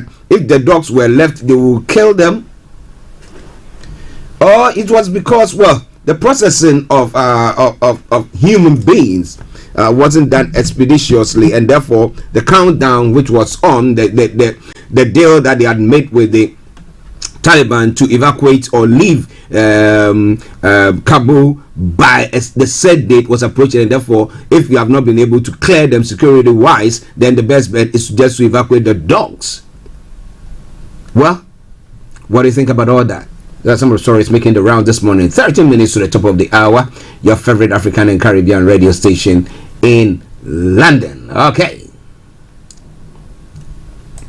Well, when it comes to the COVID rules, people who come into the UK must show proof of a negative COVID test before they travel, as new rules to limit spread of the Omicron variant come into effect. Now, contacts of a suspected Omicron case are already required to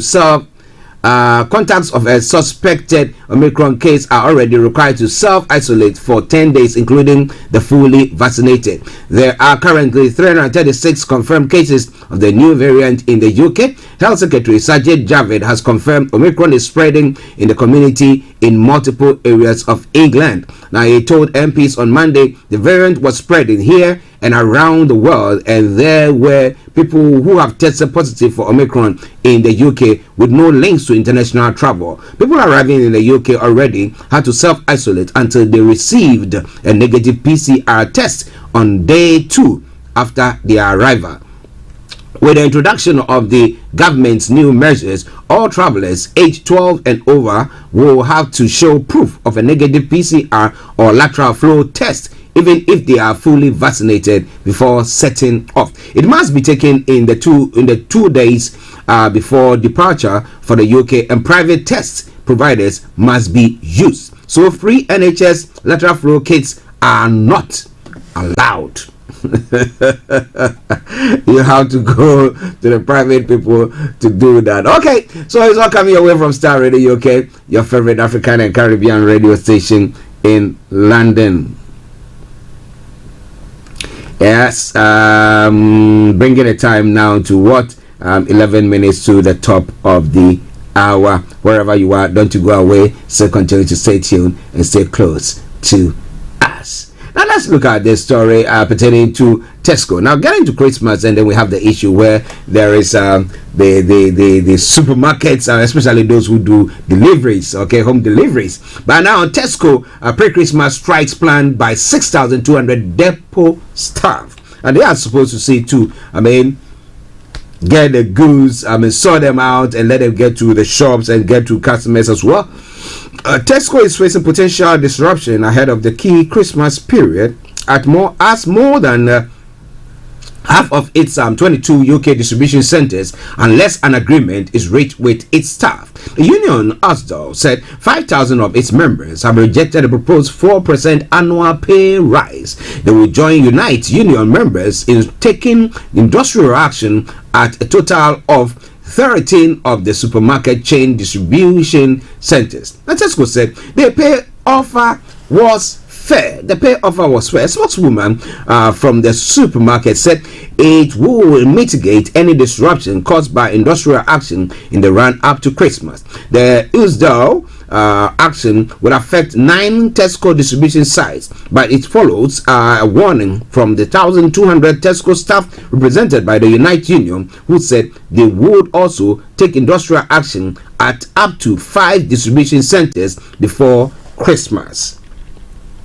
Now, Unite said the 4% pay rise amounted to a real-term pay cut due to inflation. The cost of living rose by 4.2% in October, its highest rate in almost 10 years. Now, Tesco is the UK's largest supermarket with a consistent share of more than 25% of the market. The workers represented by Unite, including the warehouse staff and HGV drivers, are based at sites in Antrim, Belfast, Didcot and Doncaster. Osdal said its members had voted to take action at sites in Daventry, Goole, Hinckley, Lichfield, Livingston, Margaux in South Wales, 2 sites there, and Peterborough and Southampton. John McGuinness, national officer of Osdal, said members had sent a clear message. Now, we hope the company is listening and that they will return to the negotiating table with a better deal that is acceptable to our members. Industrial action and possible stock shortages in stores in the week before Christmas can be avoided. It needs the company to engage positively in talks with USDA, and we stand ready to reopen negotiations, she said. It's all coming away from Starr Radio, okay? It is your favorite African and Caribbean radio station in London. Stay tuned and don't you go away. Now, moving on to some other stories. If you are a driver, now you can see that you get stuck in traffic for a long time, except where the communities that you live in, except the communities that you live in has not got any traffic there. Maybe you live outskirts, maybe some of the village areas where you don't have much traffic there, a few vehicles there, where they have got farm lands and stuff like that. An increase in cycle lanes during the coronavirus pandemic contributed to London becoming the world's most congested city, new analysis have shown. Drivers in the capital will lose an average of 148 hours stuck in jams across the whole of 2021, according to traffic information supplier Enrix. Now, that is just 1% down on pre-coronavirus pandemic levels. A much smaller decline than many other major cities. A cycling charity says blaming new cycle lanes is incredibly simplistic. Now, last year, London was ranked only the 16th more congested city. In 2021, Paris was in the second place in the global ranking for most congestion. That's 140 hours lost. Now, followed by Brussels, 134 hours lost, Moscow, 108 hours lost, and New York, 102 hours lost. I don't want to talk about Africa, do I? Now, new cycle lanes were installed in London last year following the coronavirus outbreak to encourage active travel. Now, several councils reversed the scheme following vocal opposition by motorists who claim they caused delays, but some of the lanes remain in place. Enrix Operation Director Peter Lee said the installation of cycle lanes had a negative impact on congestion. He said use of roads is all about supply and demand. If the demand goes up by the road space, but the road space is being shared with other forms of transport, there is less tarmac effectively for the cars to be on, which then has an impact on the speeds on the road and therefore congestion. Now, how can we rebalance the roads? However, Duncan Dollymore, head of campaigns at Charity Cycling UK, disputed the claim. He said it is incredibly simplistic for Enrix to suggest that the use of road is all about supply and demand without considering how efficiently the road space is used. Now, which I also disagree with him there, because I disagree with Duncan there, because now it's not like we've increased the road surface area. Okay, we've increased it. So maybe if it was, call it 30 meters across, so now we've increased it to maybe 50 meters or say 40 meters, and therefore there's been an addition, and therefore now we've demarcated a place for cycles to be riding on and all sorts there. No, it's not like that. The only one, the small one that we are using, I mean, when you look at roads in the UK, I remember the first time when I came to the country, I was like, come on, what kind of roads are this? And I thought, nah. Driving in this country is something that I can't do, because the roads were so small. And back home, we were driving big cars. I'm talking about American cars, massive cars. And then you look at the space that you were using, and the fact that we didn't have cars even parked by roadsides. I mean, when you look at this side, you think, But looking at the roads, I mean, the main roads, I mean, you look at A23, you look at, and then you look at the fact that they're now bringing this congestion. It's not like they've maybe broken down some houses or created more space for that, but the little one that we have still being squeezed.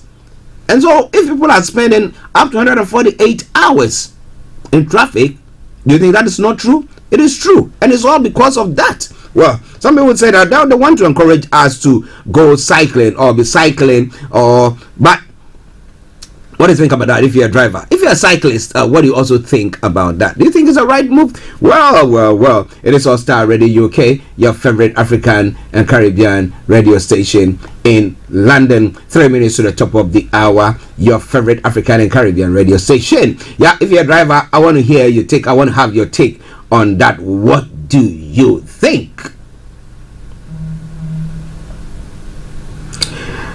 Let's move on.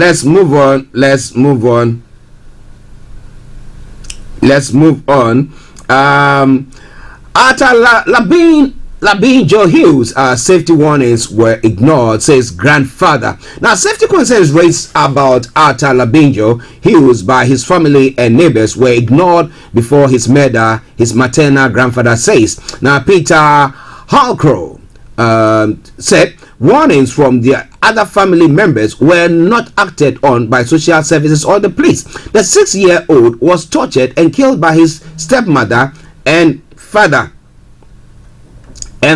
in June last year. Now, Mr. Halcrow said social services had said there was nothing to worry about just months before Arthur's death.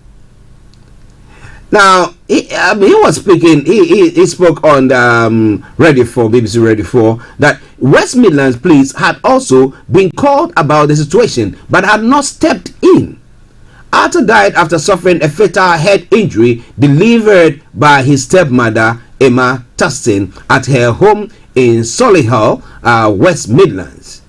Now, Tustin has been jailed for 29 years for murder and child cruelty, while his father, Thomas Hughes, was given 21 years for manslaughter. The pair were also convicted of various child cruelty charges after Arthur was found emaciated and with more than 130 bruises when he died. It's quite worrying.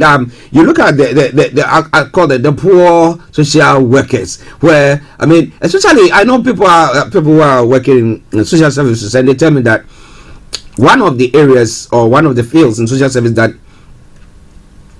working there is a challenge is the child. When you are working with children's social service, oh my goodness, because especially when the child feels intimidated and cannot say that maybe my parents or my carers are doing this to me, because they know that they want them, if you do say that what I did to you yesterday, I'm going to do worse than that, and therefore that child is scared.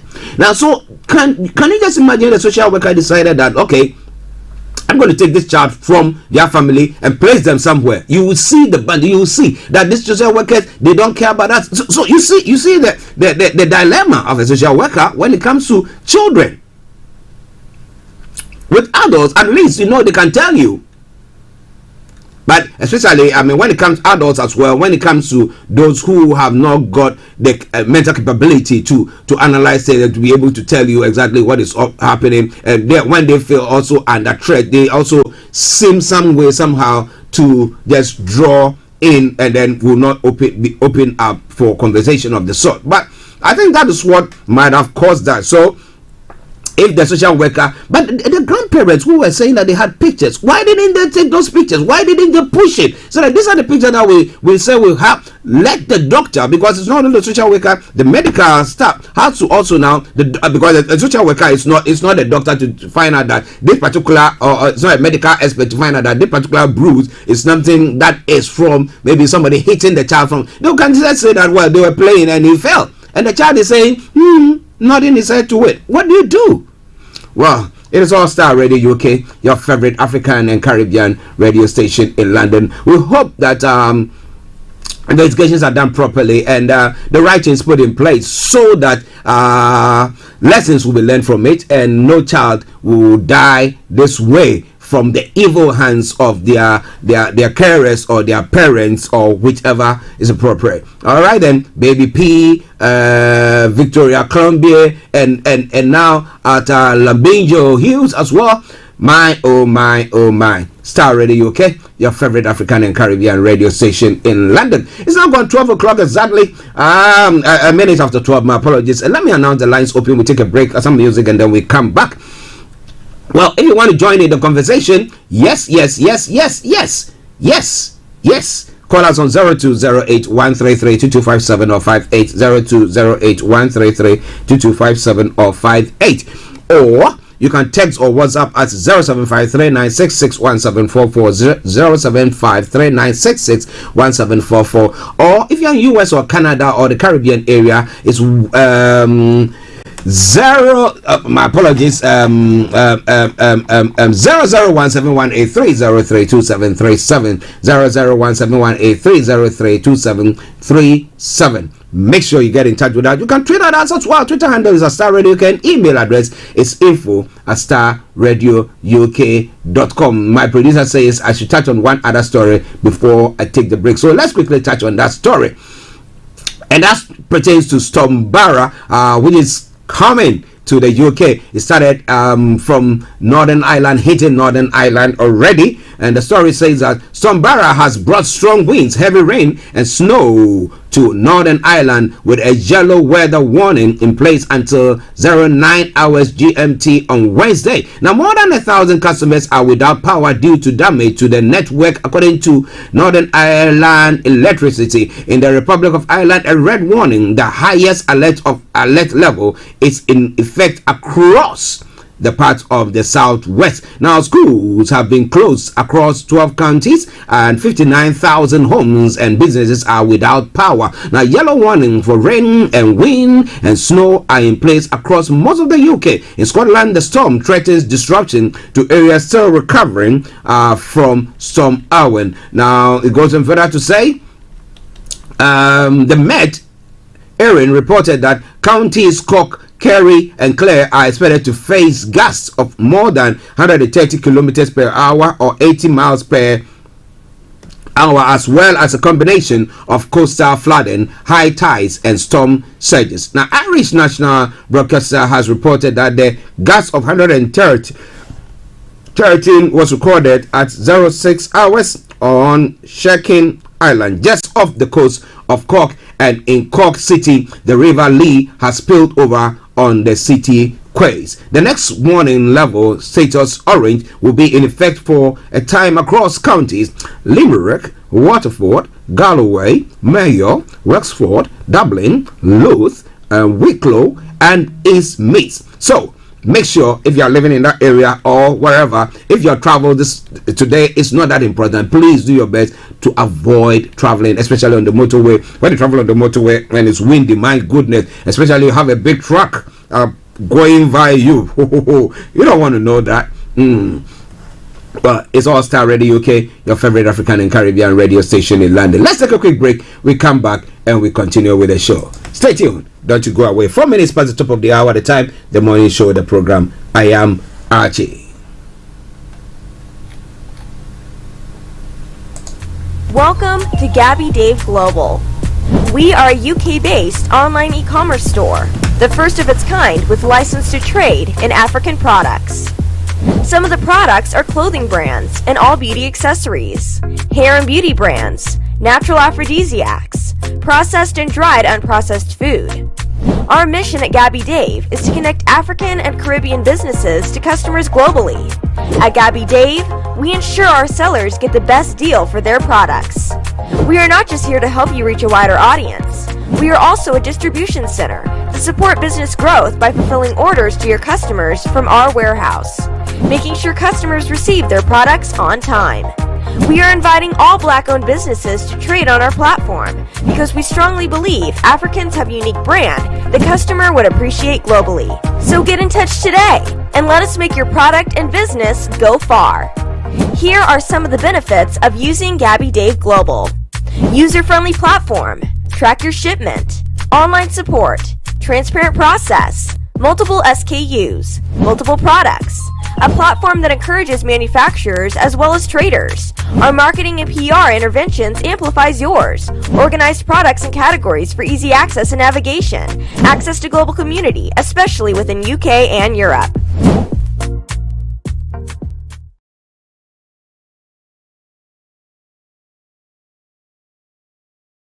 Is used by people all over the world to send money to their loved ones in Africa.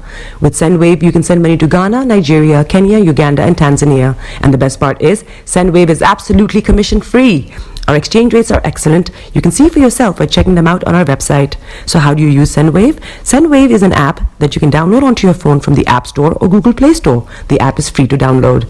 After downloading it, just open the app and enter your name, email, and phone number. That's it. You're good to go.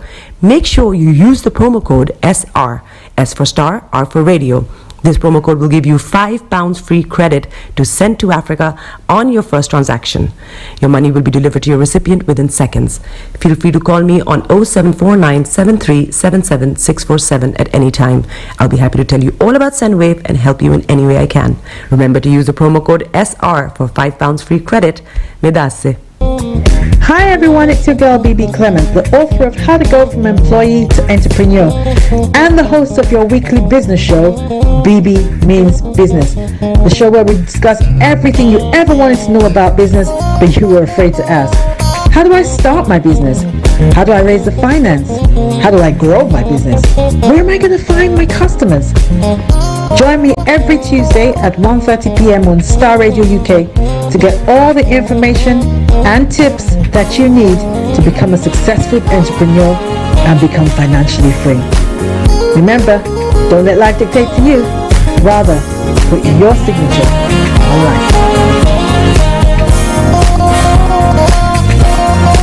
Check me out. He tells me my energy is making him tired. Yes! How do you get the energy to do I've been told that I have a lot of energy, but my goodness, I think today I have met my match, people.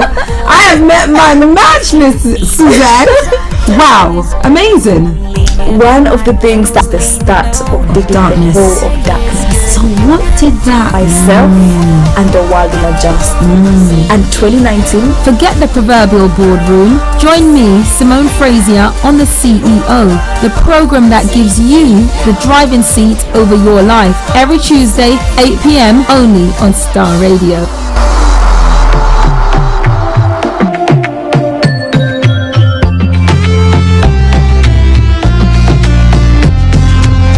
This is Starr Radio UK. In your car, At work, at home, on your smartphone. Have you done another year over, and a new one's just begun, and so this is Christmas. I hope you have fun, the near and the dear one, the old and the young. A very Merry Christmas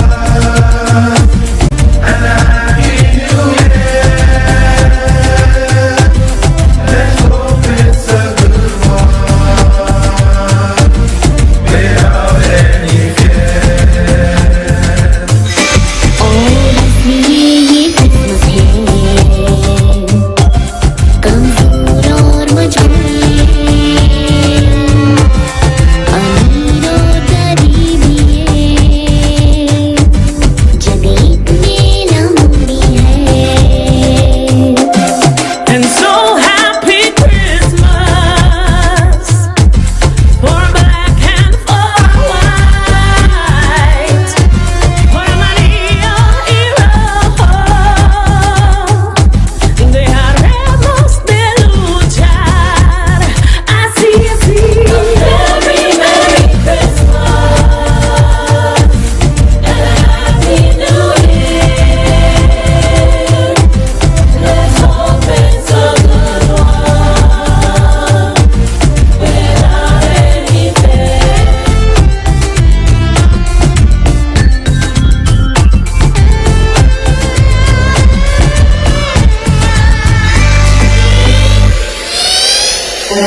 And so this is Christmas, yeah. Tell me, what have we done? Why? Another year over, and the new one just begun. And so happy Christmas. We hope you have fun, the near and the dear one. The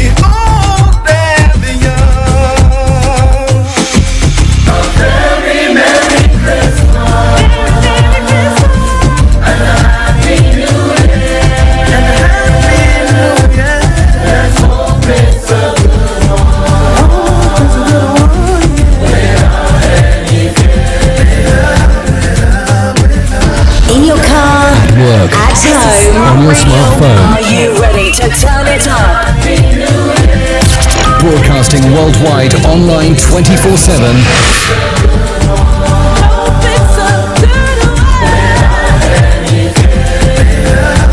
Okay, welcome back to the program. Something from the Trinidad Armed Forces. Oh, it is Christmas, and it is Christmas. Everything around the weather and everything shows forth. But if you are traveling today in that rain and everything, please, please, please be careful. Be careful. Be careful. I am Archie, and it's now 12 minutes past the top of the hour. We continue with the morning show. Now let's go to other parts of the world. Let's have a look at the stories making the rounds there as well. Now, stories that have been brewing from the U.S. Maxwell gave schoolgirl outfit to Epstein's victim. An accuser says Miss Maxwell suggested she dresses up to serve tea to purify Jeffrey Epstein. Now, do you think that with the case the way it's all going around, do you think we're going to be seeing Maxwell in trouble here? Okay, and U.S. shuts Emmett Till investigation without charges. The Justice Department says there is insufficient evidence to back a writer's claim a witness lied. Okay, and U.S. actor tells court he did not stage hate hoax. Now, Jose Smollett says a massive man in a ski mask attacked him after shouting slurs in Chicago. We've had two brothers who have come out to say that, well, they didn't, you bribed them to do so. So I don't know where that is going as well, but well, that's some of the stories making the rounds there, coming away from Starr Radio UK. I'm going to bring you detail of that. Long December looms for U.S. Democrats. This year has been hard on Democrats. Next year may be harder. That is being said. The Canada taps into emergency maple syrup reserves. And Wall Street watchdog probed Trump media firm. Yes, Trump media firm. Okay, and he says Donald Trump's deal to float his social media firm on the stock market is being investigated by Wall Street watchdog. That's what the story is saying there. Regulators are probing Digital Wealth Acquisition Corp, the firm said to merge with Trump's media and technology group TMTG. According to a filing on Monday, the U.S. Securities and Exchange Commission, that the SEC, suggested documents about its investors and trading. Now, TMTG plans to launch a social media app called Truth Social early next year. The filing states that the SEC also asked the filing said that SEC also asked to see information detailing the relationship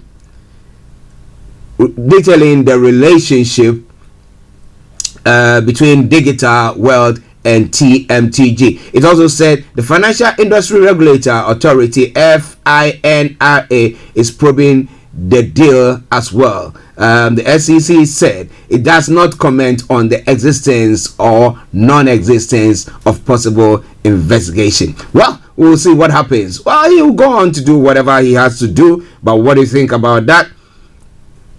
What do you think about that?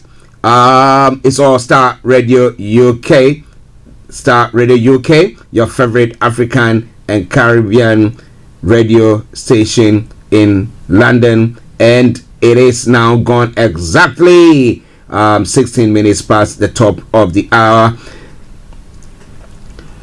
Your favorite African and Caribbean radio station in London. Now let's continue with some of the stories making the rounds in the US still. While we talk about this investigation that has been going on, the U.S. government has closed an inquiry into the infamous 1955 murder of a black boy in Mississippi after failing to corroborate an author's claim that a key figure in the case lied. The Department of Justice made the announcement after meeting Emmett Till's relatives in Illinois on Monday. Now, the Chicago 14-year-old was kidnapped, tortured, and killed after a white woman said he had harassed her at a store. His death galvanized America's then budding civil rights movement. Emmett's mother insisted on an open coffin at the funeral, and the published photos of the boy brutalized remains shocked the nation. The DOJ reopened the case in 2018 after a book cast doubt on the testimony of a white woman who was central to the case. Now, Carolyn Bryant Durham said Emmett had grabbed her by the waist, uttered a profanity, and asked her for a date while she was alone in the family grocery store on the evening of the 24th of August 1955 in Many, Mississippi. But a 2017 best-selling book, The Blood of Emmett Till, by historian Timothy Tyson, quoted her as recanting this story. The author said she had indicated in her first ever known interview that her courtroom testimony 6 decades earlier about Emmett's purported sexual advance was unfounded. However, the DOJ said in a statement on Monday that the Federal Bureau of Investigation, FBI, had interviewed Ms. Dunham and she had denied ever disavowing her testimony and did not provide any further information. Now, it says they added that authorities concluded there was insufficient evidence to prove that she ever told the professor, that is Mr. Tyson, that any part of her testimony was untrue. Although the professor represented that he had recorded 2 interviews with her, he provided the FBI with only 1 record, which did not contain any recantation. It is Starr Radio UK. It is your favorite African and Caribbean radio station in London. So, bringing you some of the stories making the rounds in other parts of the world. So, in the US of A. And when they talk about this US actor Joseph Smollett and his case there. Now, interestingly, he is still continuing of the view that, well, he's been attacked there. Now, U.S. actor Joseph Smollett has denied he staged a racist, homophobic attack against himself, testifying in the court that there was no hoax. Mr. Smollett, 39, said he was set upon by 2 assailants shouting slurs in central Chicago on the 29th of January 2019. He stood by his claim to police that the assailants had cried out a Trump slogan and tied a noose around his neck. Now, Mr. Smollett faces 6 felony disorderly conduct charges for allegedly lying about the attack. Now, prosecutors have urged the actor stage the incident in an effort to help his career. Now, taking the stand in his own defense on Monday, Mr. Smollett rejected earlier testimony from 2 Nigerian-born brothers, Abimbola and Olabinjo Sundaro, who said last week that the actor had orchestrated the attack himself and paid $3,500 to carry it out. Now, Mr. Smollett said the check was for a meal and workout plan while he was going to be traveling. Asked by his defense lawyer if he gave Abimbola or Sandaru payments for the alleged scheme, Mr. Smollett replied, never. There was no hoax, the actor told jurors in the Chicago court. Mr. Smollett said he was returning home after buying a sandwich from Subway in the early hours on one of the coldest nights of the year when something out of Looney Tune adventures happened to him, reports the Chicago Tribune. He said one of the attackers was massive and wearing a ski mask. He told the jury he assumed the man was white because he used a racial slur and shouted it was MAGA country, an apparent reference to the then President Donald Trump's campaign slogan, "Make America Great Again." Well, it is Starr Radio UK. It is your favorite African and Caribbean radio station in London, bringing the time now to 12:21. Okay, now we're going to move on to other parts of the world to look at some of the other stories. Well, one final one from the U.S. pertaining to the Jeffrey Epstein case and Ghislaine Maxwell. Now, I don't know whether by the end of the case, Ghislaine will have a foot a leg to stand on, because it looks like day in, day out, all the witnesses who are coming in trying to bring out some serious allegations or against her. A British woman has testified in court that socialite Ghislaine Maxwell asked her to find cute young pretty girls for pedophile tycoon Jeffrey Epstein. Miss Maxwell, 59, is accused of grooming teenage girls for abuse by the late Epstein between 1994 and 2004. She had pleaded not guilty to all the charges. The accuser recounted how Miss Maxwell befriended her at age 17 and often pressured her into fun. 2 more women are expected to take the witness stands before the trial ends. Now, Miss Maxwell, who has British, American, and French citizen, has been in a U.S. jail since her arrest last year. She faces up to 80 years in prison if convicted. Now, last week, a woman identified by the pseudonym Jane cried as she described sexual encounters with Epstein when she was 14. Adding that Miss Maxwell sometimes took part and acted like it wasn't a big deal. In Monday's testimony, a witness using the pseudonym Kate described how Miss Maxwell laid out a schoolgirl outfit on her guest room bed and said, "I thought it would be fun for you to take Jeffrey his tea in this outfit." Wow. She said she wore the outfit and Epstein had sex with her. I rest my case there. It's a very sad story that's making the rounds there. But hey, it's all coming your way from Starr Radio UK, your favorite African and Caribbean radio station in London, 1224. Now let's move on straight to other parts of the world, and this time around moving on to China. Now, China has condemned the planned U.S. diplomatic boycott of the 2022 Winter Olympics in Beijing and threatened to retaliate. Now, Foreign Ministry spokesman Zhao Lijian and China said China will take resolute countermeasures but did not give further details. On Monday, the U.S. said it will not send diplomats to Beijing over concerns about China's human rights record. It added that the U.S. athletes could go and will have full government support. At a media briefing on Tuesday, Mrs. Zhao accused the U.S. of violating political neutrality in sports and said the proposed boycott was based on lies and rumors. Now, tensions are high between both countries. The U.S. has accused China of genocide in its repression of the predominantly Muslim Uyghur minority in the western region of Xinjiang, an allegation China has strongly denied. Now, relations are also strained over China's suppression of political freedom in Hong Kong, and because of concerns for the Chinese tennis player Peng Shuai, who was not seen for weeks after she accused a top government official of assault. Now, the Women's Tennis Association last week suspended all tournaments in China because of serious doubts about Miss Peng's safety. Now, high-level government representatives from the U.S. and other countries are usually present at Olympic Games. Earlier this year, First Lady Jill Biden led the U.S. delegation at the Summer Olympic held in Tokyo. But on Monday, White House Press Secretary Jen Psaki said the U.S. will not contribute to the fanfare of the Olympics. She said not sending an official delegation to the 2022 Games could send a clear message. The U.S. diplomatic or official representation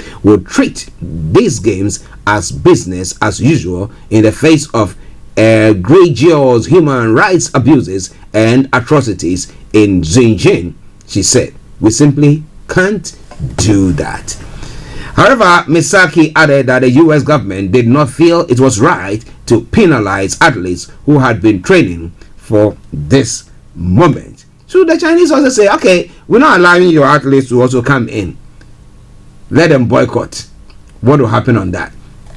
This all coming away from Starr Radio UK, your favorite African and Caribbean radio station in London. All right then. One other story, and then we bring that update to and then they move on to the African continent. Rohingya is suing Facebook $150 billion over Myanmar hate speech. Now, dozens of Rohingya refugees in the UK and US have sued Facebook, accusing the social media giant of allowing hate speech against them to spread. They are demanding more than $150 billion in compensation, claiming Facebook's platform promoted violence against the persecuted minority. An estimated 10,000 Rohingya Muslims were killed during a military crackdown in the Buddhist majority Myanmar in 2017. Now, Facebook, now called Meta, did not immediately respond to the allegation. The company is accused of allowing the dissemination of hateful and dangerous misinformation to continue for years. In the UK, a British law firm representing some of the refugees has written a letter to Facebook alleging that one, Facebook's algorithm amplified hate speech against the Rohingya people, and then secondly, the firm failed to invest in moderators and fact checkers who knew about the political situation in Myanmar, and then the company failed to take down posts or delete accounts that incited violence against Rohingya. It failed to take appropriate and timely actions despite warnings from charities and the media. It is all coming away from Starr Radio UK. It is your favorite African and Caribbean radio station in London, bringing the time now to 12:28. Don't you go away, just stay tuned. We're going to take a break, we come back, and then we'll take you straight onto the African continent, where we're going to be looking at some of the stories that is making the rounds there as well. So stay tuned, don't you go away.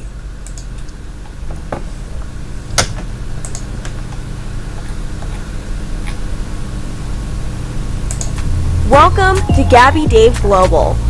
We are a UK-based online e-commerce store, the first of its kind with license to trade in African products.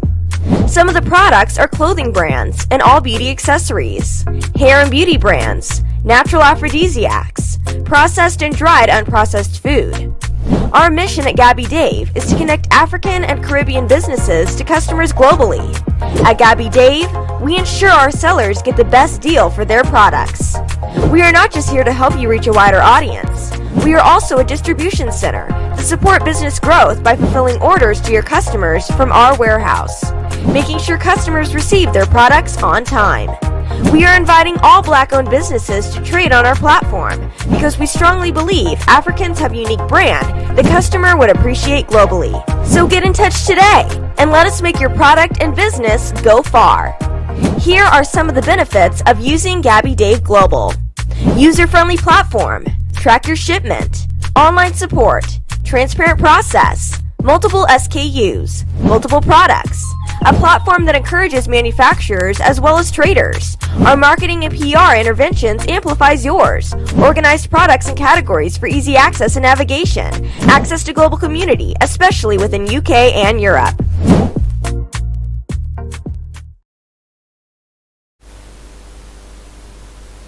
Hi guys, this is your friend Uruj from SendWave. SendWave is a money transfer app that is used by people all over the world to send money to their loved ones in Africa. With SendWave, you can send money to Ghana, Nigeria, Kenya, Uganda, and Tanzania. And the best part is, SendWave is absolutely commission free. Our exchange rates are excellent. You can see for yourself by checking them out on our website. So how do you use SendWave? SendWave is an app that you can download onto your phone from the App Store or Google Play Store. The app is free to download. After downloading it, just open the app and enter your name, email, and phone number.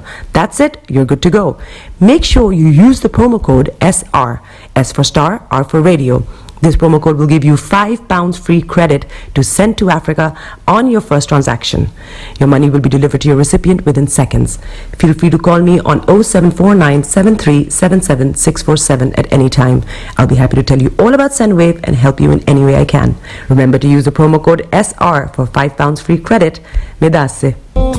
Hi everyone, it's your girl BB Clement, the author of How to Go From Employee to Entrepreneur and the host of your weekly business show, BB Means Business, the show where we discuss everything you ever wanted to know about business but you were afraid to ask. How do I start my business? How do I raise the finance? How do I grow my business? Where am I going to find my customers? Join me every Tuesday at 1:30 p.m. on Starr Radio UK to get all the information and tips that you need to become a successful entrepreneur and become financially free. Remember, don't let life dictate to you. Rather, put your signature on life.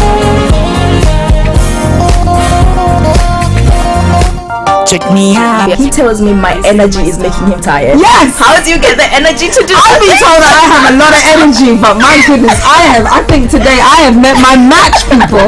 I have met my match, Miss Suzanne. Wow, amazing. One of the things that's the start of the darkness. Of darkness. So what did that myself and the world will adjust. And 2019, forget the proverbial boardroom. Join me, Simone Frazier, on the CEO, the program that gives you the driving seat over your life. Every Tuesday, 8 p.m. only on Starr Radio. Welcome back to the program. It is Starr Radio UK, your favorite African and Caribbean radio station in London. And it's now time for us to go through what is happening on the African continent as well. And it is the Tuesday edition of the morning show. Well, that means that finishing exactly at 1 o'clock, we will be having the one and only BB Clement on BB Means Business. Yes. So you make a date with her when she comes on this afternoon, exactly at 1:30. Make a date with her. But now let's go on to look at the rest of the stories to run up the program for today. Okay, so straight on the African continent, President Ramaphosa says patronizing South Africa president reveals patronizing European cause. And a Kenyan police shoot 6 dead, including a policeman shooting 6 dead, including his wife. And I was asking of the mental state of this individual. Many inmates fear death in Burundi prison fire. Some of the stories making the rounds there. So let's quickly get on and let me tell you what is happening before that. Now, before that, Ethiopian Prime Minister Abiy Ahmed says his enemy will be destroyed soon, while announcing the recapture of federal troops of areas previously held by the Tigray rebel forces. Speaking on the front line, he said the rebel Tigray People's Liberation Front fighters had sustained serious casualties when the government recaptured strategic towns in Amhara region. But the TPLF says they strategically withdrew from the area. Just a few days ago, the rebel fighters had said that they were marching to the capital Addis Ababa and on the cusp of Victoria. Mr. Abiy says government troops have retaken strategic towns in Amhara and Afar region that had been held by rebel forces for more than a month. Now, addressing military fatigues, now he said many TPLF fighters had surrendered as his troops continued the operation to liberate more towns. It's believed that the use of drones and a massive recruitment of soldiers have turned the tide in favor of the government. It goes on further to say the year-long conflict has created a huge humanitarian crisis with thousands killed and at least 8 million people in urgent need of assistance. Starr Radio UK. Now in South Africa, President Ramaphosa has revealed that he was at end of patronizing and disrespectful phone calls from European officials alerting him of a travel ban after South Africa reported the discovery of the new COVID-19 variant in the country. Now the European leaders said, I am sorry to tell you how we are banning travel. Thank you, and goodbye. Mr. Ramaphosa recounted in a speech on Monday in Senegal's capital, Dakar. Now, he added there was no attempt to hear South Africa's point of view about the Omicron variant. Now, we are Africans. we as Africans are respectful. We have always been, and maybe this is where our mistake is and why we are colonized in the way we were colonized, because we respect too much. And we say respect us as well, Mr. Ramaphosa said. Now, the EU Council Chief Charles Michel or Charles Michael, who was also present at the Senegal Peace and Security Forum event, did not address Mr. Ramaphosa's comment, but said, suggesting there was medical apartheid in the handling of the pandemic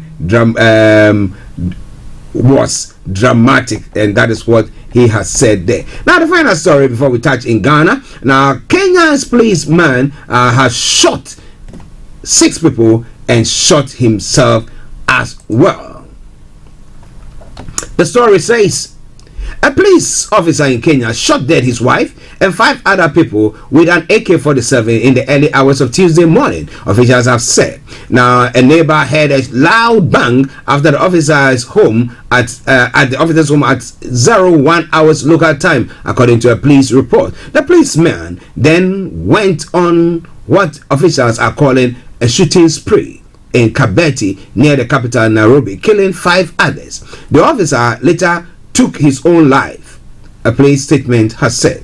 The motive behind the killing is unclear, but police said the couple had been feuding, according to the AFP news agency. We are told that the couple had issues and were quarreling before, Police Chief Francis Wahome said. The policeman who the authorities identified as Police Constable Benson Imbazi started shooting at innocent members of the public frenziedly after killing his own wife, who they have called Carol, the police report said. The two motorcycle taxi drivers were among the other victims. 2 other people were injured and are receiving hospital treatment. And we say to the innocent people who have lost their lives, may their souls rest in perfect peace. It'll coming your way from Starr Radio UK, your favorite African and Caribbean radio station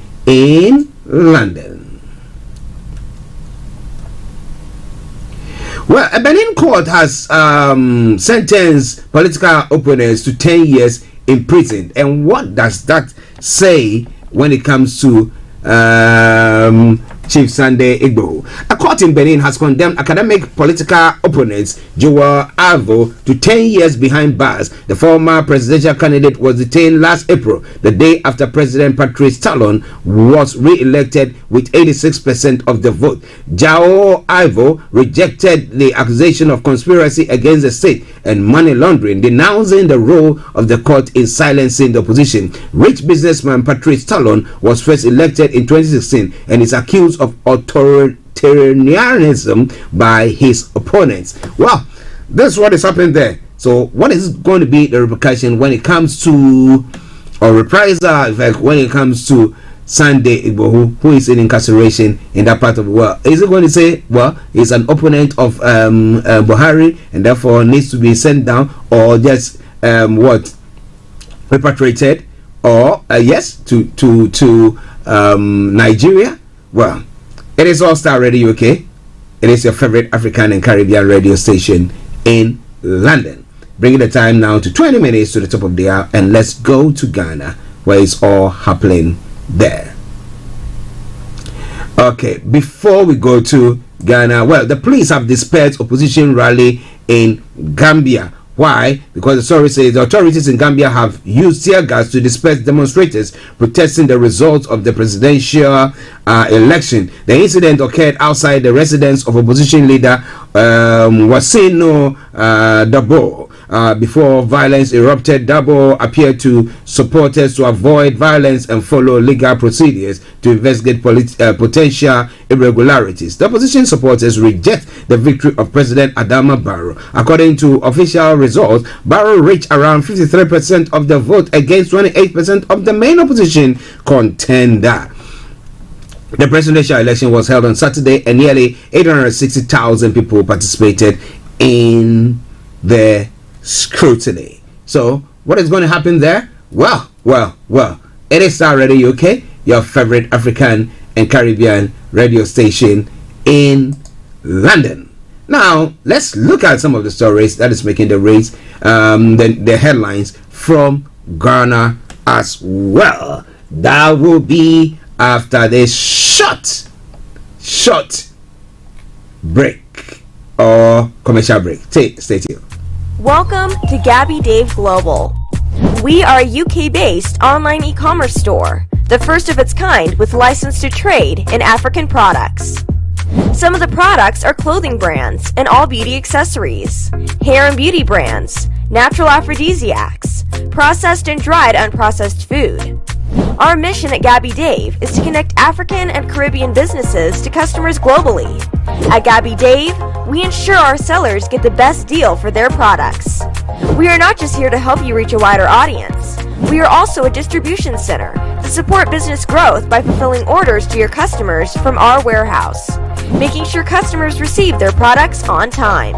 We are inviting all Black-owned businesses to trade on our platform because we strongly believe Africans have a unique brand the customer would appreciate globally. So get in touch today and let us make your product and business go far. Here are some of the benefits of using Gabby Dave Global.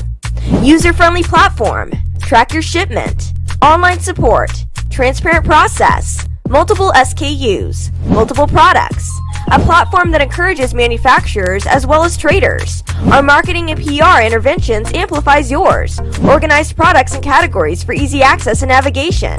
Access to global community, especially within UK and Europe.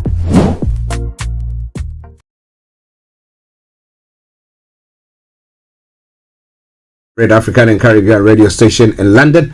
The tail end of the program, that's 17 minutes to the top of the hour, and we have landed in Ghana. Let me tell you what is happening on that front. Now, where is the $1 billion IMF COVID money? Is it 1 billion? Oh, yes, it was 1 billion, not 1 million. I was thinking, is it 1 million? 1 billion? Yes, 1 billion. Asked by the former finance minister, Setekwe. Now, former finance minister Setekwe has questioned why government did not disclose the 1 billion COVID-19 cash given the country by International Monetary Fund in the 2022 budget. Now, speaking this morning, Mr. Setekwe, who was responding to the amendment of the 2022 budget by the finance minister Ken Oforiatta, said government is not being honest with the use of the funds. Now, the money we got from the IMF, the 1 billion, where is it in the budget? If it is financing, then what is that money going to finance? Remember, this is our money we have deprived ourselves for a long time.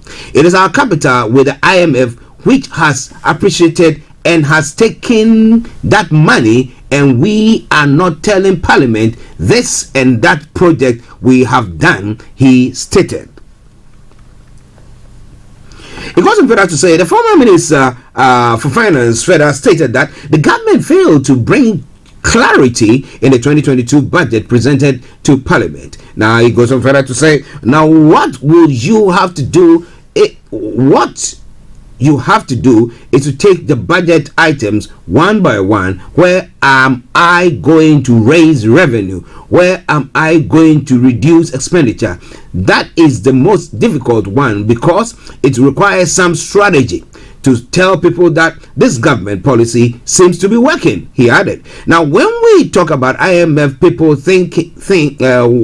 let me take it again. When we talk about IMF, people think they come and push things down our throat. That's what they think IMF does. But really, what happened is that the government sits with the IMF, who has tax administration experts, expenditure experts, debts experts, together with a team from the World Bank who helped in putting things in place. That is the other aspect that we don't talk about. That is what it means to go into a program. The only thing is the conditionalities. For example, with the current situation that we are finding it difficult to service debts, which is why the IMF brought the debt suspension program, which we did not opt for. It did, but we did not opt for, because we are having difficulty with our debt. We should have provided the relief, then you would have gone through it, he added. Now, so that 1 billion, why wasn't it captured in the budget statement? That is the question. That is the question. Okay. Well, yesterday we did have the contending front runner for the NDC, the former finance minister Dr. Kwabena Dufour, and then he touching on some of the issues pertaining to the e-levy, saying that was a wrong move. Well, but the finance minister has come to say, the finance minister Ken Ofori-Atta says government will take measures to block attempts by individuals to evade the e-levy proposed in the 2022 budget. According to him, e-levy is currently the best option to draw in more people into the tax brackets. On the matter of e-levy, having regard to its serious fiscal implications, we will continue our consultation with the minority caucus in Parliament and other relevant stakeholders with a view to achieving consensus and reverting to the House in the shortest possible time. We are determined to enhance domestic revenue mobilization. The presence of our proposal on the e-levy is to widen the tax net and generate the required revenue to support entrepreneurship, youth employment, to build our infrastructure, especially roads, and reduce our debts, he said. Let me emphasize that the e-levy represents our greatest opportunity to, in the medium term, widen the tax base and meet the tax to GDP ratio of 20% as pertains among our peers. To lessen the impact of the e-levy on consumers and subscribers, especially the vulnerable, we shall work with all stakeholders to ensure that we respond to the need of the people, he noted at the press conference yesterday. But he goes on further to say, he stressed, we shall also ensure administrative measures are taken to avoid attempts at evading the e-levy. The proposed e-levy is largely progressive. Meanwhile, the minority in Parliament says its position on the controversial e-levy in the 2022 budget has not changed. It comes on the back of reports that the minority leader Haruna Idrisu says the minority caucus is willing to accommodate an adjustment of the e-levy from 1.75 to 1% of all electronic cash transactions. However, a statement signed by the minority chief whip Muntaka Mubarak said, for the avoidance of doubt, the position of the NDC caucus in Parliament right from the outset of the 2022 budget debate has been that the 1.75 e-levy government is seeking to impose is regressive, punitive, and draconian, and that same must be suspended. But it looks like the minister is saying, I'm going to go on with it. The opposition are saying that we think that this is our stance. But what do? We have 137, 138, because we have one person voting with the ruling government. Okay, so let's say 137, 138. Now, if that should continue, automatically, if they go to vote, the minority are going to lose the vote. Okay, so the government is going to win the vote. But the question is, should the minority stand their ground and say, we don't agree with this, no matter and despite whatever you think? And it doesn't matter what the result is, the public would then know that, well, this has been what, or this is what we were looking for, and these people fought for us, though they didn't achieve what we ought to have achieved. Now, what do you think they should do? Or should they now go into a bit of a compromise, or some of them voting? I mean, what should be their stance there when it comes to this e-levy? And interestingly, my question is, there are some big hooks. What doing? I mean, we've been there, we've seen it, we've done it, we've done everything. Where we know lots of people who evade, they have a way of massaging their figures to evade the taxes and everything. They are the ones making the big monies. We're not going after them. Somebody, if I send my old man who is on pension, at that age, and I'll send him something, then whatever he uses that money for, you're going to be taxing him on that. How much pension do you even give him? Well, it is All Star Radio UK. It is your favorite African and Caribbean radio station in London. Still going on.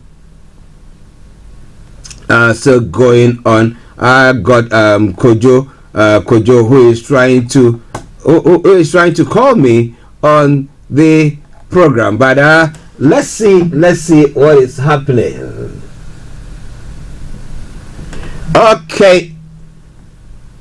Okay, listeners, just bear with me. It looks like either we are off air or no, we're not off air. We are on air. So maybe the app is the app that is playing up, but I will see to address that in a moment. Wherever you are, don't touch the dial. It is Star Radio UK. It is your favorite African and Caribbean radio station in London. Okay, let's take a quick break and then I come back to you. Hi guys, this is your friend Uruj from SendWave. SendWave is a money transfer app that is used by people all over the world to send money to their loved ones in Africa. With SendWave, you can send money to Ghana, Nigeria, Kenya, Uganda, and Tanzania. And the best part is, SendWave is absolutely commission free. Our exchange rates are excellent. You can see for yourself by checking them out on our website. So how do you use SendWave? SendWave is an app that you can download onto your phone from the App Store or Google Play Store. The app is free to download. After downloading it, just open the app and enter your name, email, and phone number. That's it, you're good to go. Make sure you use the promo code SR, S for Star, R for Radio. This promo code will give you £5 free credit to send to Africa on your first transaction. Your money will be delivered to your recipient within seconds. Feel free to call me on 0749 7377 647 at any time. I'll be happy to tell you all about SendWave and help you in any way I can. Remember to use the promo code SR for £5 free credit. Medasse. Hi everyone, it's your girl BB Clement, the author of How to Go from Employee to Entrepreneur and the host of your weekly business show, BB Means Business, the show where we discuss everything you ever wanted to know about business but you were afraid to ask. How do I start my business? How do I raise the finance? How do I grow my business? Where am I going to find my customers? Join me every Tuesday at 1:30 p.m. on Star Radio UK to get all the information and tips that you need to become a successful entrepreneur and become financially free. Remember, don't let life dictate to you. Rather, put your signature on life.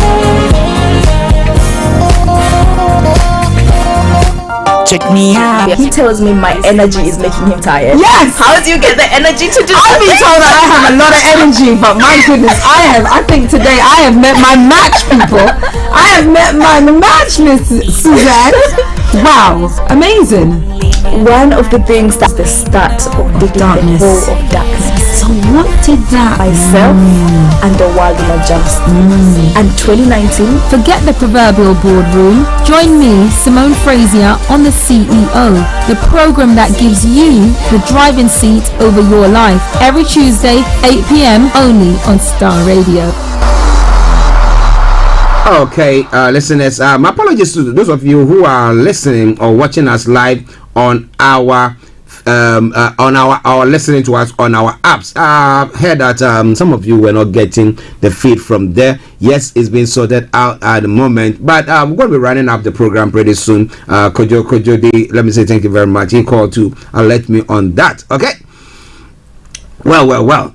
Yes, so now let's start on our final story and then let's bring the program to a close. How dare you? Big out, Napo, Jifa Gomashi descends from the Minister oversee defense. Now Napo has incurred the wrath of Jifa Gomashi. He had threatened to demonstrate if government allocates funds for the Keta Sea defense. Now Jifa Gomashi described his comment as bigotry. Now, Abla Jifa Gomashi MP for Ketu South has responded to Dr. Matthew Opoku-Prempeh, Energy Minister, over comments the minister, made on the tidal wave disaster in Keta that caused many residents displaced. Now, she wondered if the Minister of State was eating or drinking something before he entered the studio of the radio station where he made the controversial comments. Dr. Matthew Opoku-Prempeh, in a recent interview on Accra-based Asempa FM, threatened to lead a demonstration in Kumasi should the finance minister make a mistake to include funding for the Keta Sea Defence Project in 2022 budget. The minority in Parliament had demanded the government reviews the 2022 budget to make provision for the construction of the Keta Sea Defence, which started under the ESWA NDC administration. Speaking on the minority calls, the Menchia South MP said Kumasi has been flooded 4 times, but I did not see Kumasi in the budget. If the finance minister includes the Keta Sea Defence Project in the budget, I will vote for 0% e-levy. Now, budget is a national business document. Okay, we know that. Now, 8 years of the NDC, I didn't see Keta Sea Defence Project anywhere. So if you go to opposition and you ask me to include it in the budget when Kumasi flooding is also not in the budget, we will protest. If the finance minister makes a mistake and adds it to the budget, I will lead Kumasi residents on demonstration. But if you listen to such a statement, you ask yourself the question, so what exactly is going on in his head? What exactly is going on in his head? Because this is a case where we have the situation of what do you call it? The Keta Defense War needs to be seen to ASAP. And because yours have not been captured, so he said they shouldn't do it for one other community, and that is just by the sea, and erosion is taking place. It's going to wipe away that particular area if it's not taken care of. So are they serving the country, or are they serving themselves? Somebody say, why are you saying that? Well, I'm going to do that. I'm going to demonstrate with my constituents to bring to bear their plight as well. But what do you think about all that? This is where I bring the program to a close for today. It's been a pleasure coming your way. It is Starr Radio UK. I am Archie. I'll be with you tomorrow, God willing. But remember, as I left 1:30, we'll be having BB Clement on BB Means Business. Don't you go away. Stay tuned and have a lovely day. But I sign up with this song from the Trinidad and Tobago Armed Forces, and is this Christmas? Yes, it is Christmas. Enjoy, and I see you all tomorrow. Have a blessed day. Bye bye for now.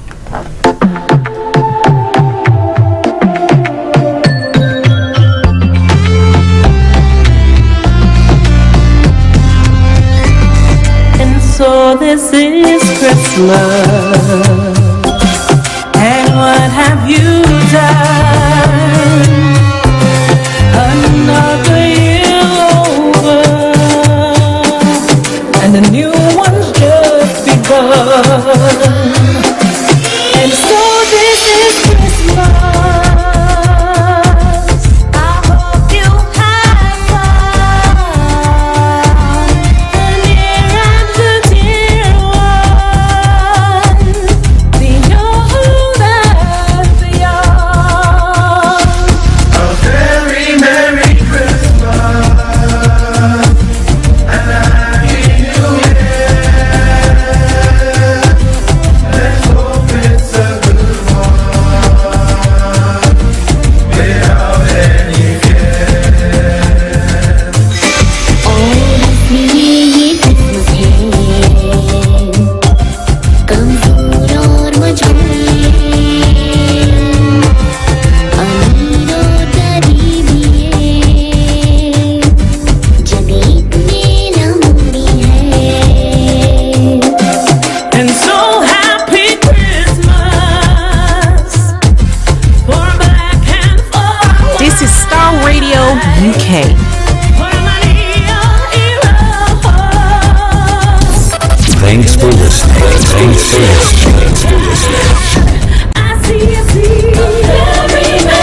So this is Christmas, yeah.